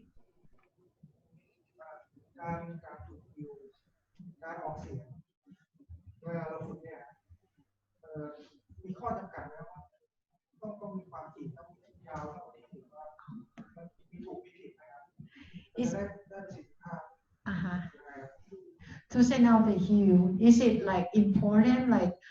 how long you have to send out the hue? How, you know, the tone, is it important? What matters more than anything else is your sincerity to know truth as it is, not how you want to distort it. ความสำคัญที่สุดเลยก็คือว่าความจริงใจและความตั้งใจของเราในการที่เราจะฝึกอันนั้นเป็นแบบหนึ่งอาจจะสั้นบ้างยาวบ้างเสียงอาจจะไม่ชัดเลยแต่เรารู้ว่าเราทำอะไรออกไปส่งอะไรออกไปอย่างเงี้ย Because it's quite frankly more wondrous than you can imagine yet. เป็นคือเป็นเวลาของพระเจ้าเขาจะรู้ทุกอย่างว่าเราส่งออกไปเราจะทำอะไรอย่างเงี้ยเราอาจจะคือเราเป็นคนพูดภาษานี้ใช่ไหมไม่ใช่ภาษาอังกฤษใช่ไหมเราจะสำเนียงแล้วไม่ต้องกังวลเรื่องพลังงานพระเจ้ารู้ What's also very important is to do it in a way that is not mechanical. อีกส่วนหนึ่งว่าโอเคคือที่สำคัญก็คืออย่าทำแบบเป็นเขาเรียกเป็นเครื่องจักรส่งไปแบบนึกออกไหมคะไม่ได้ใส่ความรู้สึกคือฝึกใส่ไปด้วยความตั้งใจทำจะฝึกจะอะไร And you could do it, say, either early in the morning or before you go to bed. But for 10 or 15 minutes, you're just going to send out the hue till you feel warm inside, and you'll feel that. You get very centered and very calm, turns off negative things. And then you send out this statement. And Perry, you'll have to describe this in Thai. You know what it is. Yes, they have. Safely show me deliberately hidden truth. ก็คือว่าตอนเราจะส่งฮิวไปตอนเช้าก็ได้นะคะก่อนออกจากบ้านหรือว่าตอนกลางคืนก่อนนอนก็ได้เราจะส่งออกไปแล้ว15 นาทีส่งไปเรื่อยๆจนรู้สึกว่าเราอบอุ่นเราสบายตรงนี้ก็ได้นะคะทีนี้พอส่งไปมันจะมีบทที่แพรรี่เคยให้ไปเซฟวิชวลที่เป็นภาษาไทยตรงนั้นก็คือเราไปพูดแล้วไปใช้ได้นะคะ So safely show me deliberately hidden truth. Yes ก็บอกว่าขอให้ความลับของจักรวาลในมิติต่างๆนะคะ On a grand multi-dimensional scale. ค่ะอันนี้ไปเอาใหม่ again I will do it correctly again. On a grand multi-dimensional scale. ในมิติทุกมิติที่ยิ่งใหญ่เลยนะคะขอให้เปิดความลับนี้ออกมา And the much greater knowing. แล้วก็ให้ได้รับรู้ถึงความรักอันยิ่งใหญ่นะคะ Of the expansive love within it. ความรักอันยิ่งใหญ่ที่อยู่ในจักรวาลนั้นนะคะ And then send out the hue. ความรักค่ะ From the heart. Pause. Listen, look, and then send it out again. ก็คือส่งฮิวออกไปจากหัวใจนะคะแล้วก็หยุดลองฟังลองเห็นอะไรไหมอย่างเงี้ยนะคะแล้วก็ส่งต่อไป You will notice that you come to a natural stopping point. คือเวลาเราส่งฮิวออกไปเราจะรู้เลยว่าเราส่งเราได้แค่นี้เราจะหยุดละมันจะเป็นอัตโนมัติทางที่เราส่งรู้ได้จะเข้าใจพอส่งไปมันจะรู้สึกเสียงจะหมดมันจะรู้สึกว่าส่งแค่นี้พอแล้วแล้วก็ค่อยส่งครั้งต่อไปมันจะเป็นดี And then whatever concerns you have in the day, leave them aside so that you go to sleep with a smile on your face, confident you're going to get beneficial results at night while you're out of your body. เวลาส่งฮิวออกไปเนี่ยก็คือให้อยู่ในภาวะที่เราสบายกันกลับเบาสบายอย่าเอาความกังวลอะไรเนี่ยนะคะไม่ว่าจะเป็นตอนเช้ากับกลางคืนก็ส่งก่อนนอนก็ได้แต่ให้วางความกังวลออกไปให้หมดนะเดี๋ยวแพรรี่ค่อยมาอธิบายต่อ In other words, do the hue to turn off any fears you have of the present and future before you do a spiritual exercise with the hue or the new ray in it, and before you go to sleep. ก็คือว่าอันนี้เป็นสิ่งจำเป็นเลยนะคะคือต้องวางความกังวลความกลัวทั้งหมดนะในการที่เราฝึกในเรื่องของพลังงานในเรื่องของจิตวิญญาณนะคะ If you do it this way, the hue will shut all that stuff off so you can leave the body, make beneficial expansion of awareness, and come back to it. เพราะถ้าเกิดเราทำแบบนั้นแล้วเนี่ยเราไม่มีพลังงานลบอยู่แล้วฮิวก็จะไปช่วยทำให้เราได้มีการตื่นรู้ได้ดีขึ้นแล้วทำให้เราจดจำอะไรได้มากขึ้นด้วย This will change your consciousness for the better on Earth here. แล้วก็ไปเปลี่ยนจิตสำนึกของคนบนโลกด้วยนะคะ This is your experience, so it's for you to know it. แล้วก็ไอ้สิ่งต่างๆที่จะเกิดขึ้นนะก็คือจะเป็นประสบการณ์ของแต่ละคนก็จะรู้ของตัวเองเองนะคะ You're going to discover there is a certain protection that goes with working with the hue. It needs to be your experience. ก็เวลาเราฝึกฮิวเนี่ยเราก็คือจะได้รับการปกป้องของเราอยู่แล้วนะคะแต่ก็คือจะเป็นประสบการณ์ของตัวของเราเองเช่นกันด้วยนะคะ Remember, the most advanced beings out there in the multiverse know and work with this every day. มีต่างๆที่เขาแบบวิวัฒน์แล้วเนี่ยเขาฝึกฮิวเนี่ยทุกวันเขาทำฮิวของเขาอย่างเงี้ยทุกวันแล้วเป็นปกตินะแต่พอพวกเราบนโลกไม่มีคนมาสอน As Atmas, they're no better than you. แอดมาตัวตนที่แท้จริงของเรารู้จักมากกว่าเราแต่รู้จักเรื่องนี้ดีกว่าเรานะคะกายเนื้อเราเนี่ย They did, however, have the great advantage of not growing up on Earth. แล้วก็อย่างมีต่างๆคือเขาจะรู้ตรงนี้ว่าเขาไม่ได้เกิดมาในโลกของเราเขาไม่มี subconscious ในการควบคุมพวกเขา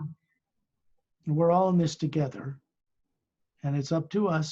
the beings off-world and us on Earth, to create this world in a different direction. We're getting massive help from beyond this world. คือตอนนี้มีต่างๆเขามาอยู่กับพวกเราแล้วมันก็อยู่กับที่พวกเราทุกคนแหละว่าเราจะร่วมสร้างสรรค์กับเขายังไงเพราะว่าคือเขามากันเยอะเขาจะช่วยเหลือเราได้เยอะมากๆมันอยู่ที่ตัวเราแล้วว่าเราเลือกจะให้เขาช่วยหรือเปล่า If any world ever needed it, this one does. คือโลกอื่นไม่ต้องการตรงนี้แต่โลกเราต้องการความช่วยเหลือนะคะตอนนี้นะ But I'm not telling you anything you don't already know. ก็ให้ทำอะไรคือสกอตก็จะบอกเราในสิ่งที่เขารู้อยู่แล้วนะคะเขาจะไม่บอกเราถ้าเกิดว่าเราไม่ใช่อันนี้ไม่ใช่เลยนะก็จะบอกนั่นแหละคือเขาจะมานำเรา Any other questions? มีคำถามไหมคะ เวลาคนป่วยที่ไม่รู้สึกตัวแล้วแอดมาอยู่ที่ไหน For the person who is even unconscious cannot move the body no more. Can you say How that about the again? Atma? Can you say it again? For a person who is very sick, unconscious, like only lie down on the bed, not moving no more. I can't hear it. Pull the mic away from your mouth a little bit. It's too echoey. Okay, better? Is Yes. it better? Yes. For a person who is unconscious, only sleeping, okay, cannot move the body no more. How about the Atma not function? Doesn't activate the brain to move anymore? No, the Atma runs the body on automatic at a distance. Time and space, stars, light years, different dimensions are no limitation to the Atma running the body from a distance because it's running a connection to the body that's not a golden cord or silver cord to your astral body or any of that stuff. It's running a connection to the pineal gland in the body, and you can be at any distance anywhere in creation and still run that. No negative thing or technology can interfere with that link. Yes, but how about a person, a patient, for example, a patient in hospital cannot move their bodies no more? Why? You mean they're comatose? Yeah, like in coma or I don't know what in whatever situation. You mean they're not aware? They're unconscious? Because like they only breathe, but not moving. Oh, are they keeping them artificially alive, making their lungs work? That kind of thing? I don't know, like when a person is very sick cannot move anymore, but they are conscious but not moving the body at all. Is there a specific illness you're talking about here? Yeah, maybe the specific units. I don't know the specific situation, so I can't answer it. However, if you think of what Alzheimer's is, when someone begins to lose all memory and doesn't even remember their own name and drools in a corner, that is because the astral body, the next body they have running on the next dimension up, has died. All the motion comes from the astral plane and is channeled into the physical body once it's an adult. This greater, I don't know how you can say all that, Perry. คือสกอตบอกว่าไม่รู้ว่าเป็นเคสไหนเป็นคือป่วยเป็นอะไรนะคะแต่ว่า That broke. I'm sorry, you broke up. You're too close to the mic again. Okay, no, I'm explaining in Thai. but Scott บอกว่าสำหรับคนที่ยังเป็นอัลไซเมอร์อะไรอย่างเงี้ยนะคะที่ความทรงจำอะไรหายเนี่ยเป็นเพราะว่า astral body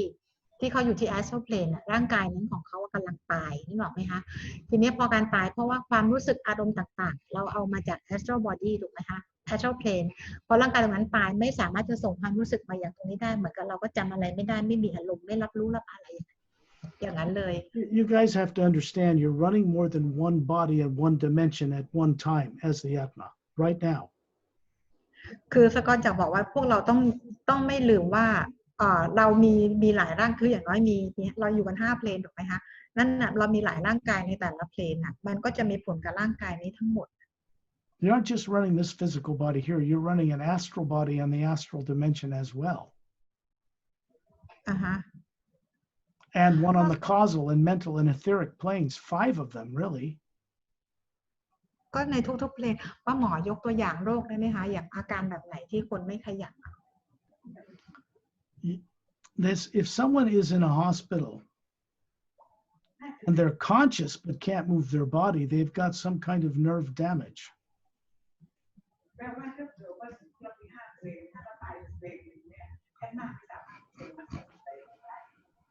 So the next question, like if in astral body dying, right? So physical body will, cannot be used no more too. Right. If the astral body dies, it's like you are a spherical Atma running bodies on different dimensions to gain experience. On the mental plane, all matter is moved through thought. On the causal plane, it's through cause and effect. On the astral, all emotion moves matter. In the physical, we have to push matter around to get it to move. And how about if mental plane bodies die, Scott? What will happen to the physical body?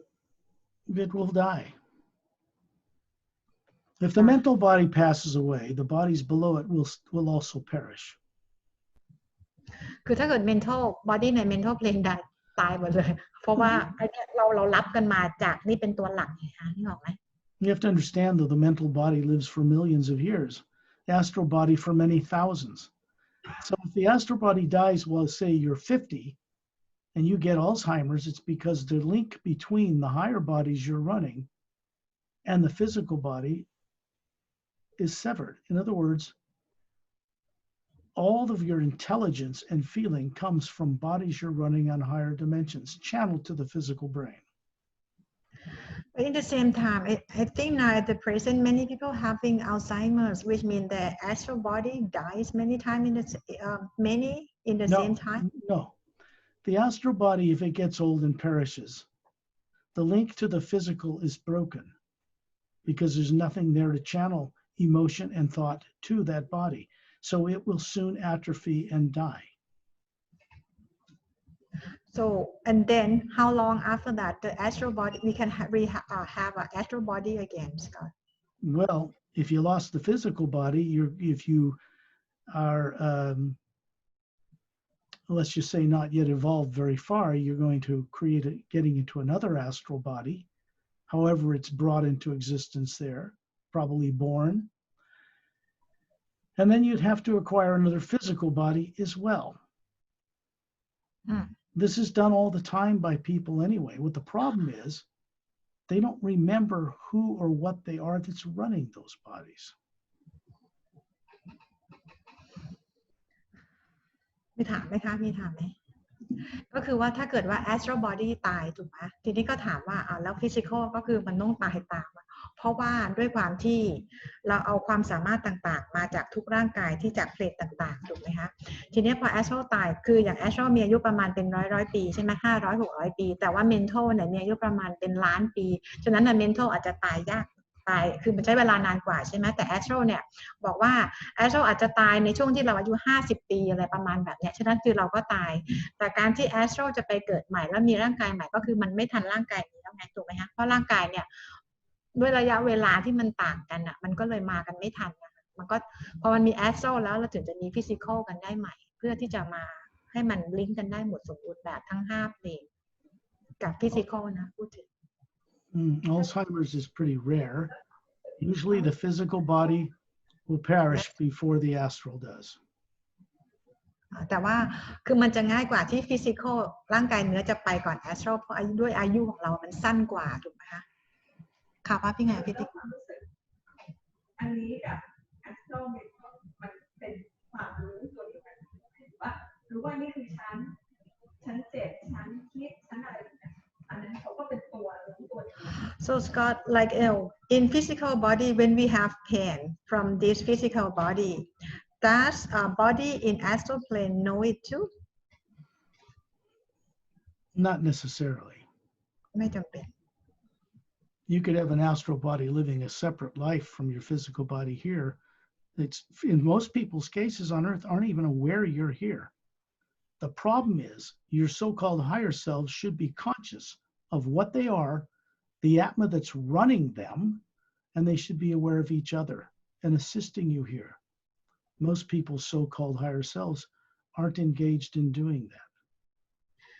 คือด้วยความที่ astral plane จริงๆแล้วโดยทั่วไปเขาไม่รู้เลยว่ามีพวกเราอยู่ที่ physical plane กันทีนี้คนบนโลกเราจะเรียกคำว่า higher self ถูกไหมจริงๆแล้วถ้าเกิดว่ามี higher self จริงๆเขาต้องรู้สิว่าเราอยู่ตรงนี้ถูกไหมแต่ว่าเป็นพวกเขาก็ไม่รู้เหมือนกันอันนี้เราบางทีเราไปเอาคำพวกอย่างนี้มาใช้กันเยอะโดยที่เราไม่รู้ความหมายว่าจริงๆแล้วคืออะไรมากกว่า This goes back to what you really are as the Atma. ก็คือว่าแต่ตอนนี้ที่เรากำลังทำอยู่เรากำลังไปปลุกตัวตนของเราที่สูงกว่าที่โลกอื่นกันนะ Because the true spherical you, when it's awake, will get those bodies and those planes awake and helping each other properly. คือเมื่อไหร่ที่พวกเราบนโลกเนี่ยนะคะเราตื่นรู้ว่าเรากำลังไปช่วยตัวตนของเราที่อยู่ตามเพลนต่างๆให้เขาได้รู้ด้วยว่าเราเนี่ยกำลังตื่นแล้วนะพวกเขาต้องตื่นแล้วเมื่อพวกเขารู้แล้วพวกเขาก็กลับมาช่วยร่างกายเราเนี่ยได้ดีขึ้นด้วยเช่นกันเพราะพวกเขาจะมีความสามารถมากกว่าร่างกายนี้อยู่แล้ว I had to do extensive, considerable journeys beyond the body over many years for me to discover who and what I was in these other planes, their names, and get them off their ass helping each other. สำหรับสกอตเองสกอตก็คือใช้เวลาหลายปีนะกว่าจะรู้ว่าตัวตนที่แท้จริงของสกอตเป็นใครแล้วก็ไปบอกตัวตนที่แท้จริงของตัวเองที่อยู่ higher self ของเขาให้เขารู้ว่าเขาเป็นใครแล้วเพื่อจะมาช่วยร่างกายเนี่ยให้ทำงานได้เต็มที่ได้มีประสิทธิภาพ The struggle I've had to get this accomplished, getting the astral, causal, mental, etheric bodies to really be aware and not just caught up in the phenomena of the plane they're in and helping each other, that was a long process. But because I went through it, it will be much easier for you. คือในความเป็นจริงแล้วการที่เราจะไปปลุกตัวตนของเราที่แอสโซอะไรขึ้นไปเนี่ยมันเป็นระยะเวลาที่ยาวนานนะคะแต่ทีนี้เป็นเพราะว่าสกอตเขาผ่านขั้นตอนตรงนี้มาแล้วมันก็เลยเป็นอะไรที่ง่ายสำหรับพวกเรามากที่จะเดินตามเส้นทางเขาเพื่อไปปลุกตัวตนที่แท้จริงของเราให้ตื่นให้รู้แล้วมาช่วยตัวตนนี้ของเรา Why is this true? ทำไมถึงเป็นความจริงแบบนี้ Because the Atma's natural state as a co-creator with the source, when it's awake, is motivated to do things and recover itself ultimately for the benefit of others. เพราะว่าพอสุดท้ายแล้วเนี่ยพอแอตมาตัวตนที่แท้จริงของพวกเราตื่นด้วยธรรมชาติของความเป็นแอตมาตัวตนที่แท้จริงเนี่ยเขาต้องการที่จะช่วยสร้างสรรค์ทุกสิ่งอยู่แล้วนึกออกไหมคะฉะนั้นแล้วพอตื่นแล้วปุ๊บเนี่ยตัวตนเราตื่นหมดเขาก็จะกลับมาช่วยพวกหมายถึงว่าช่วยในร่างกายนี้นะแล้วก็ช่วยคนอื่นๆต่อไปอันนั้นคือธรรมชาติของพวกเราทุกคนที่เป็นกันแบบนั้น The polarity within us changes.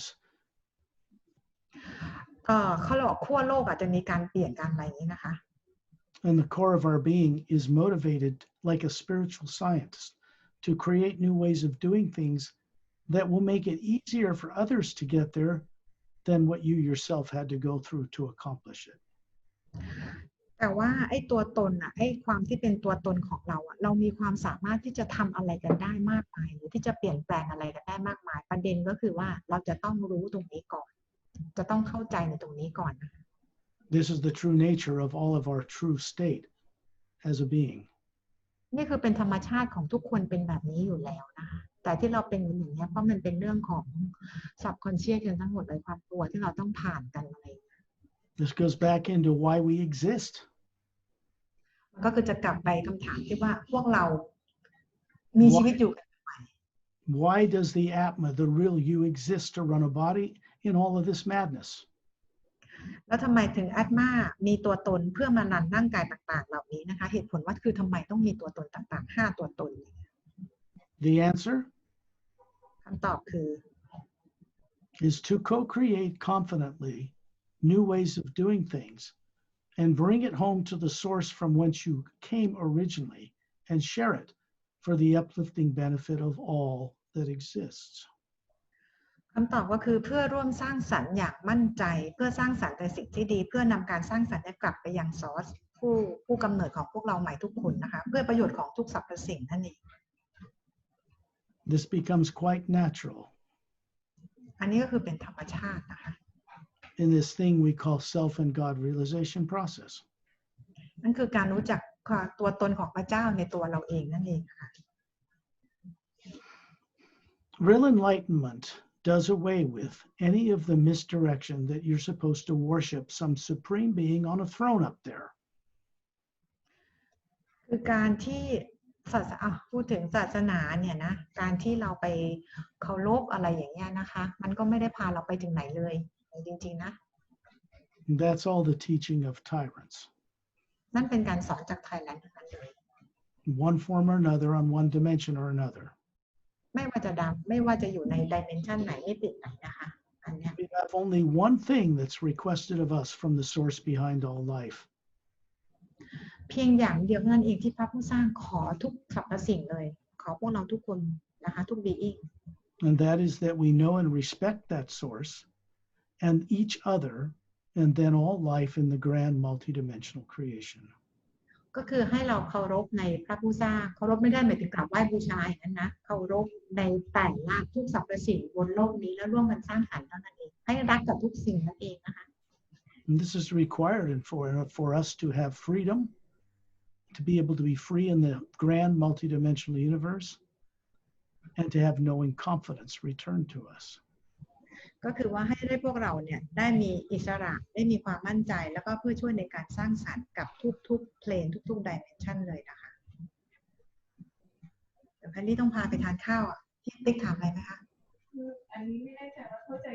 อย่างนั้นแสดงว่าทุกเพลงที่มีเรามันก็จะเป็นพลังงานบริสุทธิ์เฉยๆแต่ไอตัวรู้เนี่ยที่มันลึก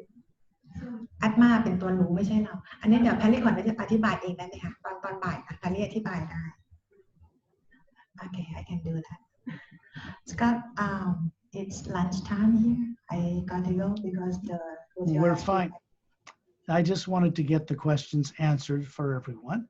Thank you for having me. Have a great day in Thailand. Go about with a smile on your face, remember the hue, and enjoy yourself.